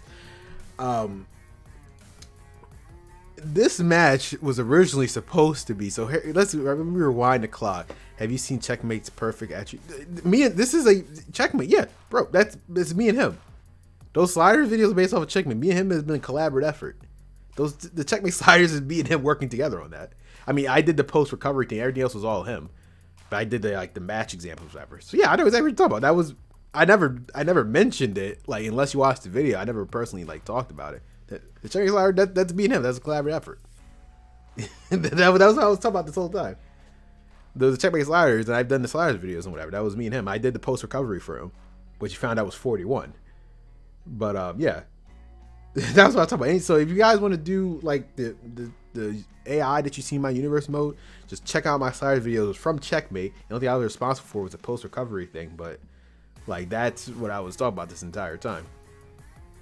But yeah, for Emma, so here's the thing. Back all the way at the Great American Bash, Charlotte was never, her pay-per-view undefeated streak was supposed to end. It was supposed to be, Randy Rose was supposed to win. Because, so behind the scene thing real quick, Randy Rose was supposed to win. Okay? She was supposed to beat Charlotte. The whole point was, I knew Charlotte was going to SmackDown. I needed a top heel on Raw. Mandy Rose was going to be the top heel on Raw. That was the whole goal. The whole goal was to have Toxic Attraction debut right there, which they did, but I had to alter it. I had to alter ending to have Toxic Attraction, G.Joe and JC actually write off Mandy instead. They were supposed to debut, cost Charlotte the match, had Mandy Rose win. That was the whole goal. It was supposed to be Mandy and Becky at SummerSlam. That was the whole point. But then once she got fired in real life, I had to switch it. I had 3 candidates for her replacement. It was Liv Morgan, Shotzi, and Emma. Hold on, what you're saying, Caesar? I did a video on my channel where I put Hogan's old WCW theme song, and it was so cool. It almost makes you think Hogan's a good wrestler. It got blocked in Russia, which is better than uploaded a few years ago. It got blocked worldwide. Yeah. Yeah, Russia for some reason hates a lot of stuff. Especially Here Comes the Pain with me. No, I get you, man. I'm glad you're still on the channel. Or at least on your, you have a second channel? I know. What's your second channel? You can link it to me. I never even knew you had a second channel.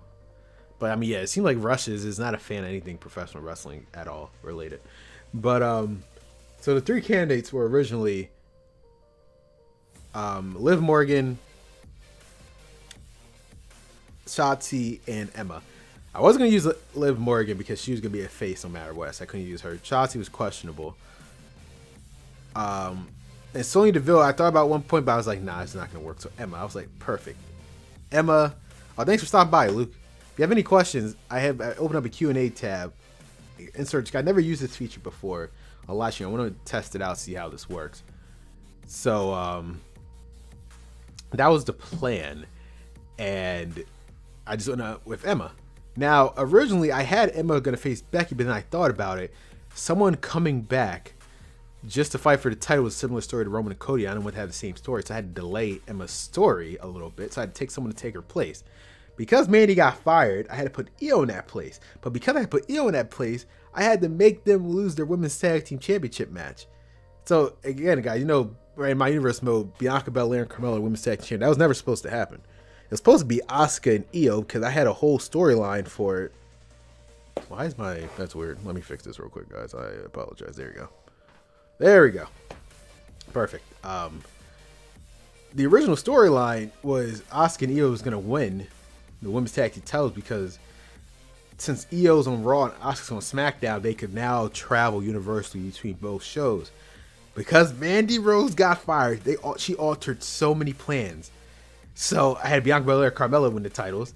And it makes sense for them to keep traveling back and forth. So now I got SmackDown with the NXT Women's Tag Team titles. So Mandy Rose is the reason why there's 2 sets of Women's Tag Team titles. Her being fired caused all of that. Just to let you know. Behind the scenes. In my universe mode. She caused all that to happen. One person getting fired altered so many plans. So I need a new top heel. Room full of ace creators. Yes, I mean it was a good show. Wait, I have 3 things up. Mercy Hollow Cruise, this SmackDown bonus thing from Universal, and this and that video. Just stuff that doesn't fit in my main channel. Oh, okay, I got you. That's for your second channel. I got you, Caesar. But yeah, that was the original plan. So I knew I couldn't do the same story of Emma and Becky at SummerSlam. I was doing it for Cody and Roman. So instead, what I did was I was like, okay, I got to turn EO heel. That's the only reason. EO was never meant to be a heel. I had to turn her heel because since that plan's out the water, I had to turn her heel with Asuka. So I knew she was going to go face Becky. I knew she was going to take the L, but I needed a strong heel to face Becky for SummerSlam. It was supposed to be Mandy because she was going to be built up at that point by beating the only undefeated woman, which was Charlotte. I built up Charlotte just for Mandy to beat Charlotte so Mandy could go after Becky. I hate when shit doesn't go to plan. It's like it was just so. I built up Charlotte for Mandy to beat Charlotte, so then Mandy could face Becky for the Raw Women's title at SummerSlam. That was literally the whole goal. But of course, she got fired, and I had to get Emma. But I wasn't going to use Emma, so I used EO instead. Don't worry, EO's not. She's fine. I have plans for her. I'm just letting you know, EO's never supposed to be in that spot. It was supposed to be. It was supposed to be Mandy. And it was going to be Emma, but I thought it would make too much sense. I had delayed Emma a little bit, which is why she attacked her afterwards. That was the plan. Unfortunately, she got fired. And I'm going to have to take a different route for that. Or at least impact my storyline, but a lot of them I can't talk about because they'll get away featured. No, exactly. Yeah, it's effed it up greatly. Could you see the Unforgiven poster? It had Toxic Attraction. Emma, Gigi, and JC. And as I said, as I announced it for the show, at Unforgiven, the women's tag team titles, Bianca Belair and Carmella versus Toxic Attraction. Now, obviously, without spoilers, there was one match that was going to go into that, but now I'm going to have to change plans. Don't worry. There was a storyline that I was holding off for another pay-per-view, but now I'm going to have to push it forward. You'll understand what I mean. I think this is a good substitute. I use my universe such. Chris Statlander, I use my universe mode. Is there a good call for Chris Statlander? I have no idea. I mean, I know people make AEW superstars, but I have no idea. I might need a Jade Cargill call when she finally shows up on TV. But yeah, so that was just a brief thing. Like, I just look forward. Like I said, the Raw after. Luckily, I already filmed the Raw. I filmed the matches for Raw already, and I was about to go into editing. But literally the day before that Emma got released, I was like, for fuck's sakes.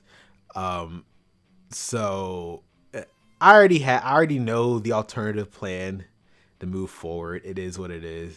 It's just a storyline I was holding off for another show. I'm gonna have to push it forward. You'll see what I mean on the Raw after SummerSlam. That's all I would say. It was something I was holding off, but it will make sense. Don't worry, everything makes sense. There's some badass J calls. Okay, I will look into that then. I know I know she's in it now. So now WWE Championship match, Roman and Cody. Oh man, a part of me really wanted Roman to win, just for the lulz. Cause like, oh man, Cody doesn't finish the story, but unfortunately, one of the reasons why originally Roman was gonna win this match. Originally, but Bray Wyatt passing altered a lot of plans for a lot of superstars in my universe mode, so it only made sense. Where Seth Rollins, he beat Brock Lesnar the last man standing match. So he wrapped up his Brock Lesnar story for 2K19. So you'll see everything that happens unfolds here. Like I said, so originally behind the scenes, Roman was going to win. Bray Wyatt passing, unfortunately, altered plans a little bit. So I had let Cody win. I'm glad you enjoyed the main event. It went exactly as I hoped. It took 2 takes, but it went exactly as I wanted to. The crossroads finish was exactly what I wanted. Again, Roman was supposed to win, but Bray Wyatt passing. About that, now I'm sad again. Bray Wyatt passing. Yeah, no, I didn't want to. It altered plans, so that's why Cody had to win instead. it altered plans a little. So originally I had Roman win, but I had to switch it to Cody because Bray Wyatt passed. I'm not saying Bray Wyatt was gonna be involved. I'm just saying, like, as I explained with the whole Emma situation, one person getting fired can alter like 5 other superstars' plans for people. Mandy Rose getting fired effed up Emma, and then effed up Io. Mandy Rose getting fired caused Io and Asuka to win the women's tag team titles. I had to switch deck. I need Io to be the heel now for Becky. And yeah, so one person just like, I mean, I understand how WWE feels. When one person gets fired or injured, it alters everything. It alters so much other stuff. I had now switched stuff with it. Now, I understand what WWE means when someone gets injured, it blows up everything. I had planned for Bray to return sometime to SummerSlam. For me, Unforgiven was the plan. Unforgiven Bray was the plan. As you see these white rabbit cheese I was doing on Raw, it was all for Unforgiven, but that's not happening anymore. Take down Machine and whatnot. Yeah, it's just, I mean, I could still use him, but I just feel like it's just not. He's gone. He's gone. It is what it is. Life moves. Fortunately, life moves on. It is what it is. He was one of my favorites. It is what it is. My next favorite is Unforgiven. Canonically, it's Universe Mode in 2 weeks. And yeah, well, for that aspect as well. I mean, it's just part of it because I know he's gonna be in 2K24, but like after that, it's questionable. But it's just, yeah, it's just, there's no point. That's what I'm just moving forward with something else. It's Unforgiven, but God knows I'm working as fast as I can, guys. Like, again, I work in real life. That's unfortunately one of the downsides. Now, originally I had a YouTube partnership program. Hopefully, the goal of this event was to push me over to 4,000 watch hour time to get back in YouTube partnership program. So maybe we can start making money off of all these videos I've been doing. So maybe I can stay home and actually put more time to invest into it. But it shouldn't take that long. SummerSlam was just a big project. The only reason why SummerSlam took this long was because it's just a collaboration effort with the other 5 Universe Mode people. You know, Boy Jim, TMME, Rice to Ryan, and R23. And I feel like I'm forgetting one more. Dylan. That's the only reason why it took that long. Otherwise, I think it should be coming out relatively soon. I changed up. If you guys haven't noticed on my channel, I changed up how I release stuff. I'm only solely focused on Universe Mode, so it shouldn't take that long. Nothing else is like distracting me. So it shouldn't take that long. I said Raw is done. I had to alter one thing because of Emma, but everything else is went exactly as I wanted it to. So it should be out relatively soon. Tomorrow, there's no video tomorrow, so you guys can look. If you guys want to rewatch SummerSlam, haven't already, there will be no video tomorrow. After that, look forward to some shorts, and there's like 3 SummerSlam related videos after that, and then hopefully by then Raw should come out. So there's that. So that's pretty much run down to SummerSlam. Let me see the Q&A tab real quick. Hopefully I can pull that up. Can I on here? Or they let me? No, I'm gonna have to pull it up on here because my Streamlabs hates me for some reason. Any questions on the Q&A tab? If I can pull it up, they'll allow me. Okay, cool. I pulled it up. Thank you. So first question. When is the next Premium Live event? I already answered that. I'm forgiven. Thank you, Q&A. Same question. Sorry. When's your next pay-per-view? I already answered these questions. Damn. So you guys put the Q&A, but I never used this feature before. That's the interesting part. I never used this feature before, so I was just wondering how it worked. So it does. So I'm assuming it's where you just put the questions at, and I hit in Q&A. It's an interesting concept. I never used this before. I just wanted to use it for the first time. I know I answered your questions here. If you guys have any other questions, we can talk about the releases real quick. When guys want to talk about the releases, otherwise I can wrap it up here. We just talk about the releases real quick. It was a dark week in the world of professional wrestling. If you want to talk about anything else, just let me know. We can talk about the releases briefly. I know it's not to do with Universe Mode, but let me see the list of people who got released. I was going to mention that. Okay. Is Matt Riddle part of this list? Is it? They better update it. Do anyone have a full list? If I could just run it down real quick. Hold on.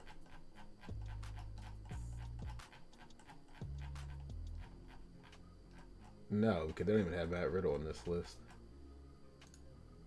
Does anyone have a full list? Will Cody Rhodes be the main event Unforgiven?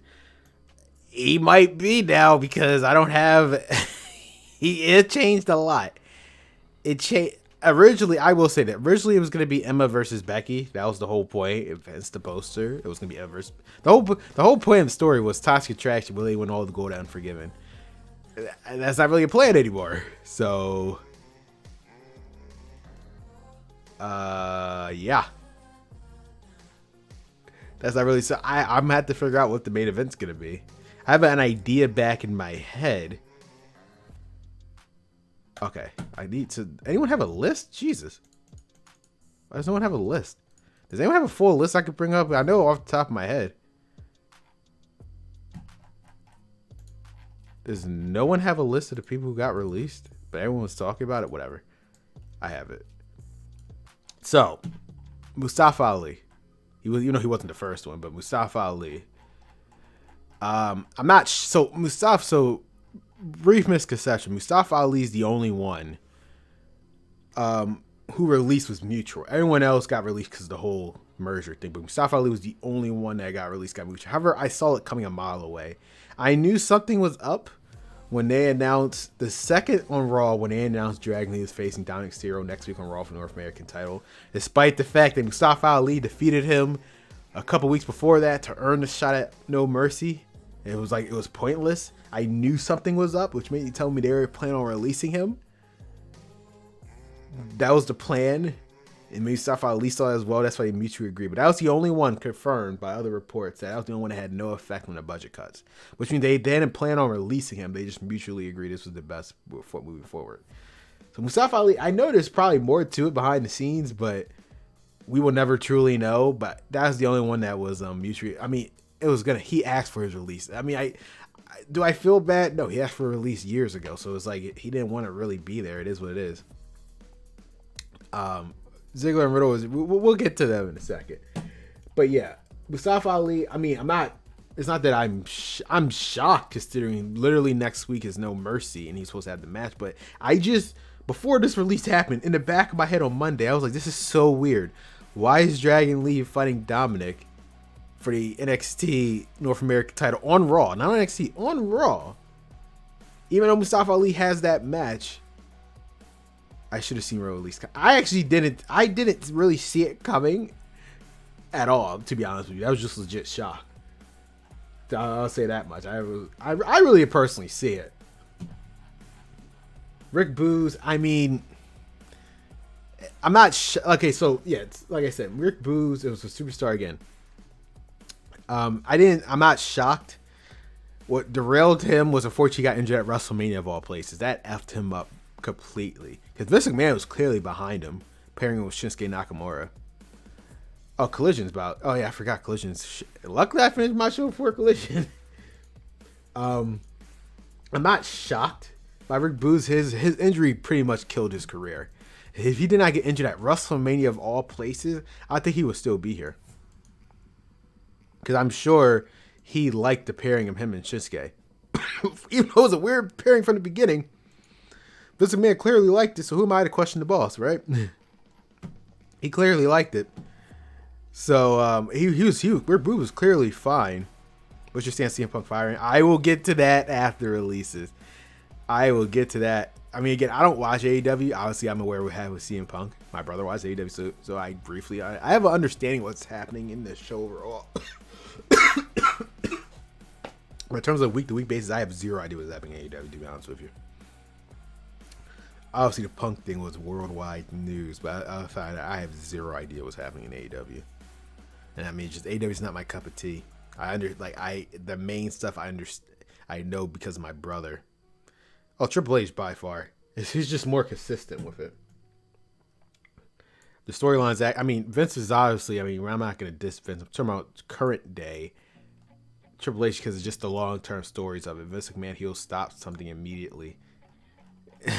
Even if it makes sense, he'll just stop it immediately. I'm not dissing his booking. Obviously, the reason why he's been doing this forever. Everyone loves it. That's one thing I hate about when people have this memory of why people hate Vince's booking. No, y'all don't. Y'all love everything Vince did.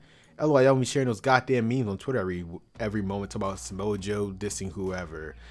Remember when Cesaro did his hot tag or whatever? That was all Vince McMahon, mind you. People tend to forget that.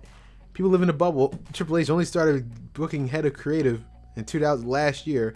All your fair moments of WWE was because of Vince. So I hate when people it's just so disingenuous when they're like, oh, we always hated Vince. No, y'all didn't. Shut up. It's just that part is just disingenuous to me personally. When they say they hate Vince. No, y'all don't. Like shut the hell up. Rick Boogs, it was just bad time for him. Aaliyah, let's be honest. There was a reason why Triple H had her in developmental for 7 years. I'm not trying to be a hater. You just gotta look at facts. Aaliyah was in developmental. You know how long Aaliyah has been in developmental for? To put in perspective how long Aaliyah has been in developmental, they did a documentary back on a WWE Network when that was still a thing back in 2015. The whole point of the documentary was to show certain superstars' point of view, all leading up to Tyler Breeze debuting on the main roster.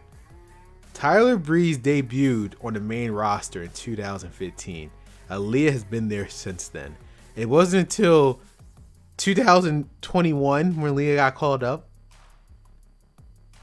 So I'm not saying Triple H didn't like her. She was there because she was there, but there was a reason why they weren't. It took that long to come to the main roster. I'm not saying she sucks. I'm just saying, I'm just saying, look at facts. I'm not shocked that she was fired. There's a reason why. I mean, I know she got injured after she lost women's tag team titles, but there's a reason why Triple H has not used her since she got injured. So her release, I'm not shocked at all. That's all I'm gonna say. I'm not dissing her. I know there's a lot of Leah stands out there. I'm not dissing her. I'm just saying facts are facts. There's a reason why she was on NXT for like 7 years straight. I'm just saying. Don't shoot the messenger. I'm just saying. There's a reason why she was in development for 7 years. Just want to put that out there. I'm not shocked that they released her. Elias, I'm not gonna lie, is shocking, but in hindsight, it is what it is. I was a huge fan of Elias. Because I think Triple H liked him too. The problem was what killed his character was Ezekiel. As meme-worthy as Ezekiel was, it killed the Elias character. And I think Triple H saw as well there was no recovering from that. Hence why he never used him. He tried putting with Rick Boogs, just it wasn't the same because people would be memeing Ezekiel. And that wasn't Elias' fault. That was when Vince did it. Like Elias, think about what Elias has done. Elias on his first year on the main roster, right? Like think about it. His first year on the main roster. He's at WrestleMania 34. He did a thing with The Undertaker. He did a thing with John Cena. He fought people like Seth Rollins, Roman Reigns, and whatnot. Like, he had a good career. He never won any. He won the 24/7 title. That doesn't count. But, his, storylines, whatever, he had, one of the biggest heat moments with him and Kevin Owens and whatnot. He had a good character. He was he got a pop every time he did, all by playing guitar. That's how over someone was. He never won a title. You don't count 24/7 title. He never won a title. Him just saying Who Wants to Walk with Elias always got a pop. One of the biggest pops of the night. Every single time. He was over. It's just the Ezekiel thing killed it. That's it all. As funny as it was, at the end of the day, it just wasn't him. And that's what happened. So I understand why they let him go. It sucks. I was a huge fan of Elias. Riddick Moss, I'm not going to... I mean, he was in NXT forever, too. He wasn't that long, but he was there. They barely used him. Him and the other guy, but he got released way before then. Benjamin, I'm not shocked that they. I mean, I'll get Shelton Benjamin in a second. Oh, he said Collision has been a lot more enjoyable for me since Punk left. I even go as far as say Punk was honestly becoming lackluster in the ring. Damn, the Punk hate is real. For what I've seen, I never seen it. From what I understood for Collision, from what I heard, Collision was a lot more consistent when Punk was there. They're just throwing. I'm not saying the matches were bad, but it seemed like right now they're just throwing matches together just for the sake of throwing it together on Collision.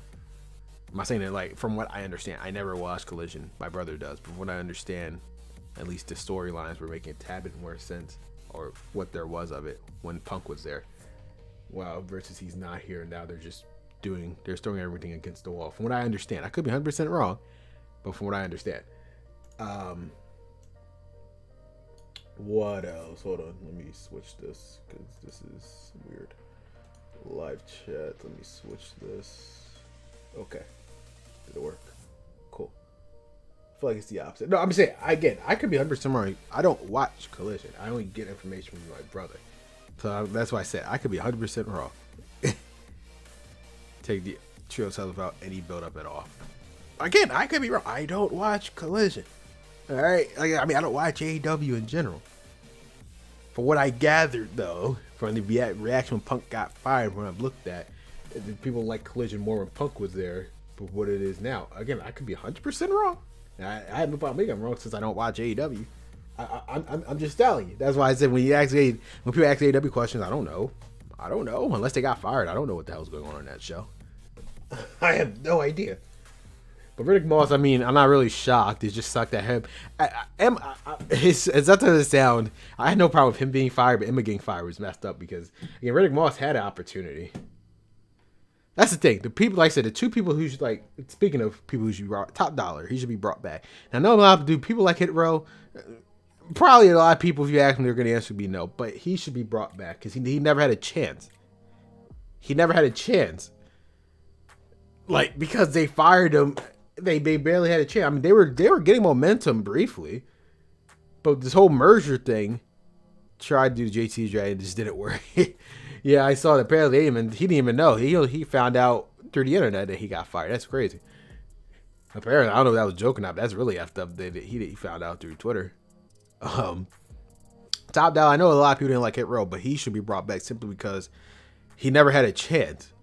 Some of these people just never had a chance. The only two people who should be brought back personally by me. I'm not saying everyone else could eat crap and just never come back. I love for everyone else. I love Dolph Ziggler to come back, and Dolph Ziggler was my guy. I grew up with him. Put in perspective, I was 9 years old when Dolph Ziggler showed up on Raw. I was 9. See him, like, I am now 20. I'm about to become 27. That's how long I've seen Dolph Ziggler on my TV screen. Like, it's just in my head, he was just always with WWE. Him like people like Miz now. And now it's only Miz. Like, I've just seen them from all my childhood. And so I just assumed he was always going to be there. Even if he wasn't on TV, I'd say, oh yeah, Dolph Ziggler's going to come back eventually. Whatever. Cool. It is what it is, but that's how it feels for me. But I understand from a business standpoint, it is what it is. They weren't like that's my point. It's like one of those things. Is like I'm not. It's just it sucks for Dolph, but I understand why they fired him. But I just personally, Top Dollar Emma should come back immediately. These two just did not have a chance. Give them a chance. Everyone else has been on the roster. Like I'll trace it back. Mustafa Ali's been here since 2016. It is what it is. Rick Boogs has been here since like 2018. It is what it is. Ali's been here since 2015. It is what it is. Elias, as much as he got over, Ezekiel killed his character. Not his fault, but he's been here since 2015 as well. And 16. Actually, he's been here for over a decade, as you said. It is what it is, even though I personally think he should have never got fired. But I understand why the Ezekiel character killed him. Rick Moss also has been here since like 2016 and 17. It is what it is. Top Dollar literally didn't have a chance. He got fired when he came back. I know that he was here originally with Isaiah Swerve Scott and whatever. I'm talking for this iteration. I'm speaking in terms of the current contract they were on. So in terms of Top Dollar, this is a new, fresh start for him. He didn't have a chance. And I think that was effed up. Shelton Benjamin. I think Shelton Benjamin falls the same line of Dolph Ziggler. Where the fact of they shouldn't have been fired, but I feel like what they're paying him, that's why they got fired. I don't know Shelton Benjamin's contract. I don't know Dolph Ziggler's contract, but I do know Dolph Ziggler's probably getting paid in the millions simply because of how longevity he was there. I do know that for a fact. So I understand why they fired Dolph, even though they shouldn't have. I understand why, because what they're paying Dolph, from what I've read with the salaries of these people, it could be 100% off base, but it would look pretty accurate. Dolph was pretty much getting paid around the same much as Drew McIntyre, which is in the millions. But look what Drew McIntyre's doing, and look what Dolph Ziggler's doing, and you understand why they fired him.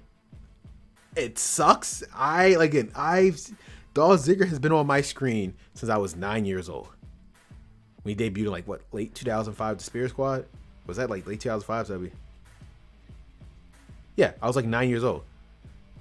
Like that's like he is literally like my childhood. Dolph Ziggler, he's part of my childhood. So it's like I understand why they did it. It just sucks, but it is. I mean, I don't think Dolph. Notice, long did my parents been together. I mean, that says a lot. But notice how I will point this out. Notice how Dolph Ziggler's the only one who has yet to say a word. As far as I am aware, he's not said a word about his release.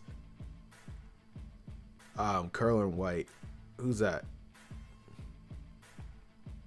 I have no idea who that is. Was that Dolph Ziggler before? I don't know. But I'm talking about this Dolph Ziggler I knew since the Spirit Squad. I've seen him since 9 years old. That's all I know. But, yeah. Shelton Benjamin, like, I understand, again, him and Dolph Ziggler. Oh, okay. I remember. I briefly remember that. I don't know. I briefly remember. I know what you're talking about. It was around the time. Oh, that's why he was just a stand and nobody. I get what you're saying. I'm talking about him being an actual wrestler. My first notion of him was from the Spirit Squad. I get what you're saying. Now I understand. Oh, okay. I had no idea it was him. I might have to look back on that. I had zero idea it was him. Interesting. No, I remember the Chavo gimmick. I had no idea Dolph Ziggler was a part of that. That's very interesting. I might have to look back on that. Even though I knew the gimmick. That is very interesting, huh? But yeah, with Shelton and Dolph, like I said, it's just one of those things where it's like, it is what it is. They were getting paid way more than what they were doing. So I understand it. It just sucks. Emma, like I said, well, I'm not talking about her previous from 2012 2017. I'm talking about her when she got brought back. It should be based on when she got brought back. Oh, no, I definitely heard that. That was some funny stuff, but you can't say that now. You can't say that now. That was some funny stuff. I'm afraid to say that before I get demonetized. I mean, I don't want to get blocked on YouTube. But Emma, yeah. It should be based on what their current contract. And this current contract has never had a chance. Just like Top Dollar. Much of y'all don't like Hit Row. Again, fair is fair. They never had a chance. Literally. Emma, she got brought back, what, October? Late October? She only had like 11 months here. It hasn't even been a full year. Almost. I don't even know why I had to count that. A full year. That's my point. She should be brought back. Not even because people saying Australia. No, just simply brought back. She just didn't have a chance. That's all I'm saying. Give her. I don't think. Obviously, Triple H had nothing to do with this. It's just it is. They looked at it. It was like, we're not gonna use her no time soon, which sucks because she just came back. She should have been given a chance. So if anyone, these two should be brought back off of that basis alone. Like I said, Dolph Ziggler, I understand. The Kabakayo or Bubba Tunde or Commander Aziz. He had like 3 different gimmicks. Again, he's been in WWE since 2016. I'm not trying to be a douche, but his height was with Apollo Crews. Why did Vince break him off from Apollo? I don't know. Or did he do that? I'm trying to remember. Who broke off who? Did Triple H do it? I have no idea. How did they split up? I don't want to miss. Let me see. How did they split up? I don't think Triple H had anything to do with it. Or did Vince McMahon split them up? I have no idea what. Or no, I think did he split them up? I have no idea what happened.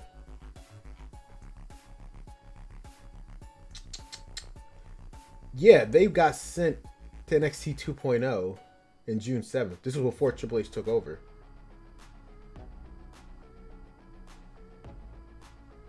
Yeah. This was before. Yeah. So yeah, they just split up. I'm looking at it. They went back to NXT in June. That's the point. They just split up. Yeah, he returned to NXT 2.0 in June without Aziz. It is what it is. That was the Vince decision, not Triple H. That's what I said. Like, you can't blame Triple H on that one. So it is what it is on that one. It sucks, but I understand. Been 2016. Dana Brooke. I love Dana Brooke. Not gonna lie. I was a huge fan of her, but she's been in there since 2013. I'm not saying her career sucked, but I was a huge fan of her, especially in her NXT days. I feel like it's travesty what they done with her when she was on Raw. Especially pairing up with Charlotte. I know that was like probably the best thing for her in terms of spotlight, but my God.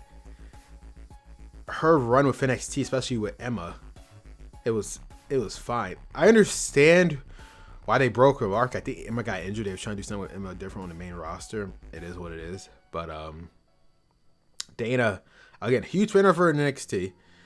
She was great in NXT. Like, she was a beast in NXT. If she had her exact same character, well, they tried before pairing her up with Charlotte, I think she would have been cool. It's just she's been here. Look, I said literally a decade. She's been here for a decade. Can you remember any of her biggest? I hate to be a dick, but no one. She's been here for a decade. What was her breakout moment? And there is none. And I understand that's probably why she got really. It is what it is. I was a huge fan of her. I liked her work in NXT, especially in NXT. Not the recent. I'm talking about back then, like when she first started. It is what it is. And I was trying to explain to these people on Twitter. I was like, Dana Brooke wasn't going to do anything in NXT importance. That's why they fired her. It is what it is. Mansoor Mace, it's just bad timing where they were. the Max Morales was a dead on arrival. They made it work for the most part, but obviously Max Dupree went back to LA Knight, and they broke up Maxine with the Alpha Academy, and Triple H probably knew there was nothing else for him. Triple H didn't put him in these gimmicks. Who's your favorite wrestler of all time? Undertaker. Of all time, Undertaker. Current day, obviously Cody Rhodes, AJ Styles. It would have been Dolph Ziggler if he didn't get fired, and Bray Wyatt. Unfortunately, he passed away, but he's still one of my favorites. But of all time, gun to my head is Undertaker.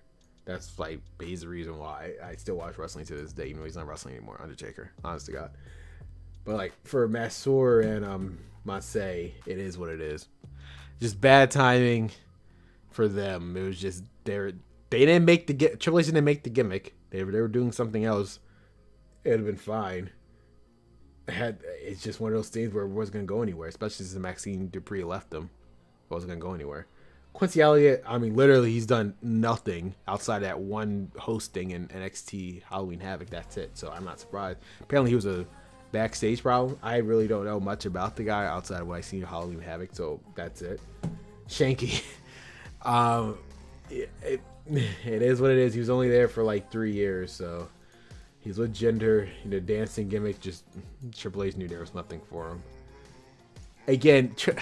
There's a reason why Triple H has certain people in NXT for as long as they were. That's all I'm going to say. I'm not saying Shanky was one of those people. Leo is definitely one of those people. Burner calculate. That's what I'm saying. I don't. That's why I heard about Quincy Elliott. I really don't know much after that. He did much else. I'm talking in terms of actual wrestling. He did fuck all. But yeah, apparently he was in trouble. Like he did some stuff outside of when he was or on TV that was problems. Like I said, I really didn't know much about the guy. I'm gonna butcher her name, Leon Lucia. She was weird. That's a weird one because she was on a Kickoff show for one of the NXT shows. Hello, Alan. Thanks for stopping by. It's like we already got through the 2K23 part. We're just about the releases real quick. But if you have any questions, I'm assuming you came here because of the Summerslam show. If you have any thoughts on that, I would like to show. That's all I could say. It's weird for her. That's a weird one. Because she was in the Kickoff show for one of the pay-per-views, I think it was Great American Bash. I'm surprised they released her because she had a tag team partner. That's why I find that one interesting. And this other guy, everyone else, literally no names. I'm not trying to be a dick. Everyone else was just a no name from the PC. Yeah, okay, that's her. Yeah, you knew exactly what I'm talking about. That's her. I mean, Ike Manjiro, I know. I mean, obviously he's been there since 2020. I knew who he was, but he wasn't gonna do anything. Once Kushida left, that was pretty much it. They were trying to do a tag team with him, but once he left, it was dead. It was dead in the water for him, and I feel bad. He's a good guy, but everyone else, literally, virtually no name. They might appear on a level up. That's it. The other one, I mean, outside of Matt Riddle, who got this was people before Matt Riddle got released the next day, but these names. Everyone else outside of Dolph Ziggler, I'm not trying to be a dick. I understand why they released him, even Dolph Ziggler, but Dolph Ziggler, just from a morale standpoint, the guy had been there for 20 years, just did his job, and he got released. That's, in my opinion, that's effed. But outside of that, everyone else who got fired, I understand it, but if they were going to be brought back by default, Top Dollar and Emma, simply because they just never had a chance. This merger happened right when they came back, so they never had a chance. Everyone else, y'all been there forever, and yes, this includes Dolph Ziggler. They've been there forever. Nothing was coming of them. And as I wrote this tweet on Twitter, and people understood. Some people understood, but some people thought I was an asshole for saying this. I was like, the reality of these releases are, SmackDown's gonna happen. I wrote this the day before SmackDown. SmackDown's gonna happen tomorrow. Then Raw airs on Monday. Then NXT airs on Tuesday. And as if it would be nothing changed, and that justifies releases. SmackDown aired, nothing changed, nothing happened, no storyline was altered or anything. That was the point. A Raw's gonna air. Outside this whole Dragon Lee Dominic Mysterio situation, which I seem like we already had the plans for, booting Mustafa Ali out, nothing's changed. And NXT, nothing changed. That's the point. These releases were, luckily it was them and not like Karrion Kross who's actually doing something. People like him, Tommaso Ciampa, Johnny Gangaro, I know he's gone, but they're obviously slowly building back to his return. Luckily they didn't get released, but like these people got released, honest to God, outside of Dolph Ziggler just for a morale standpoint. I understand why they released him. Honest God, people, I'm shocked they didn't release. I'm not trying to sound like a dick. Xia Li, and Los Lotharios. Honest to God, I'm shocked they didn't release them. Guys, it seemed like they're trying to do something with Los Lotharios NXT, but Xia Li, I like Xia Li, but I'm just shocked she wasn't a part of the release. So they must be doing something for her. Tegan Knox, she was supposed to be on Raw apparently before they switched from Natalia. But yeah, everyone else it's and I love the lies. I love Dolph Ziggler. It is what it is. But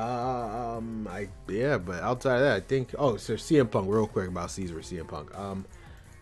Do I think he's coming back to WWE? Yes. Do I think it's Survivor Series? Yes. Here's my reason why. I could be 100% wrong, but from what I'm looking at, it's the route they're going with CM Punk is almost the same exact route what happened with Cody Rhodes. What I mean by that is when he left AEW, when he get fired like CM Punk.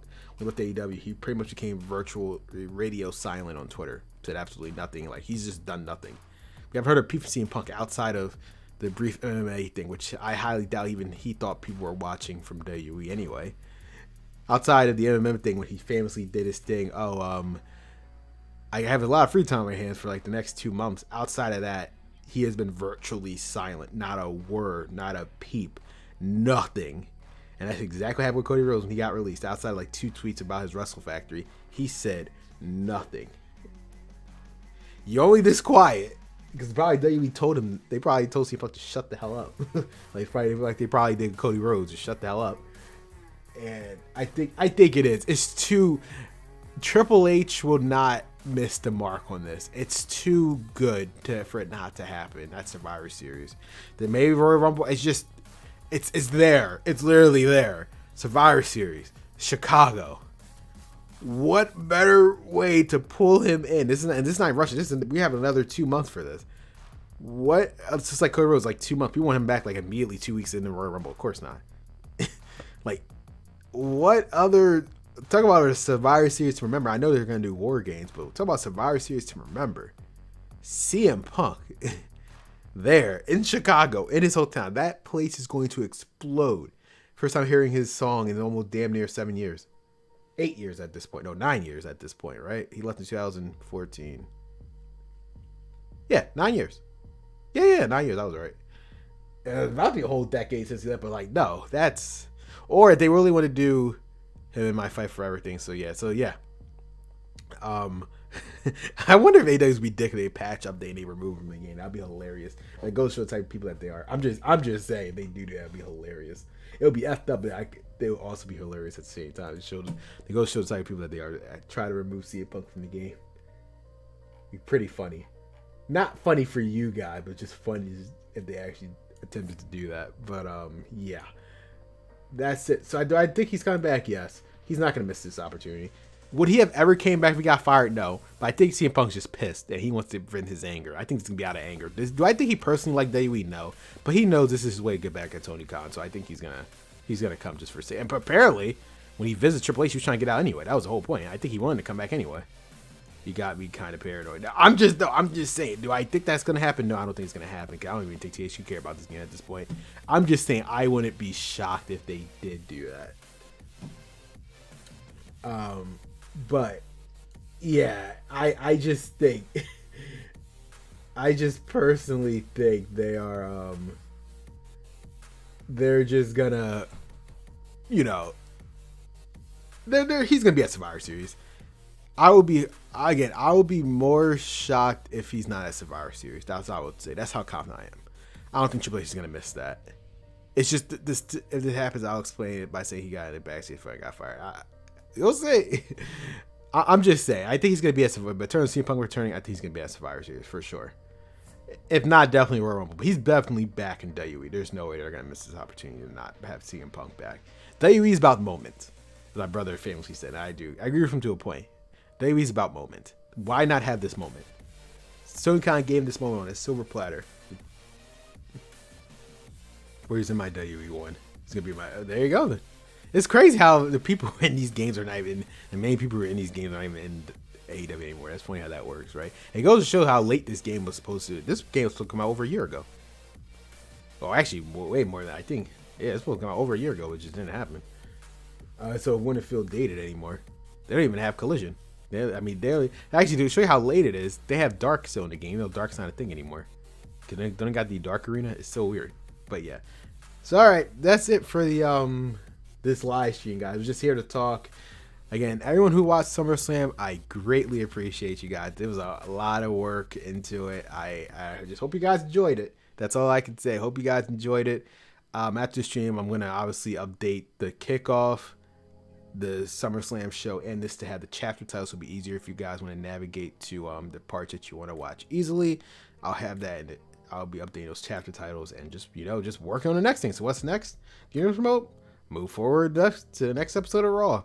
I'm gonna have to alter one storyline thanks to Emma getting fired. But other than that, everything else that happened, everything else is just it's gonna be moving forward. So you see what happens, just moving forward, guys. Appreciate you all. Thank you, C's, for being here. Alan, Russ. Who else is here that I could go back to as far as I can? Tim and me. I know MMR23 was here. Luke was here. I appreciate you guys so much. Didn't hear what you said about my Cody. My internet was hot. Oh no, I was saying. Oh no, I was saying. All I said about Cody was that I just find it funny how they're in the games. You know, they're not in AEW anywhere. It just goes to show, like, it was supposed to come out a year ago. That's all I brought up. I was like, this game was supposed to come over a year ago, and it'll probably feel a tad bit more brand new. That's all I was saying. But yeah, thank you guys. Appreciate it. This is Scrader signing out, and I guess I'll just see you next time.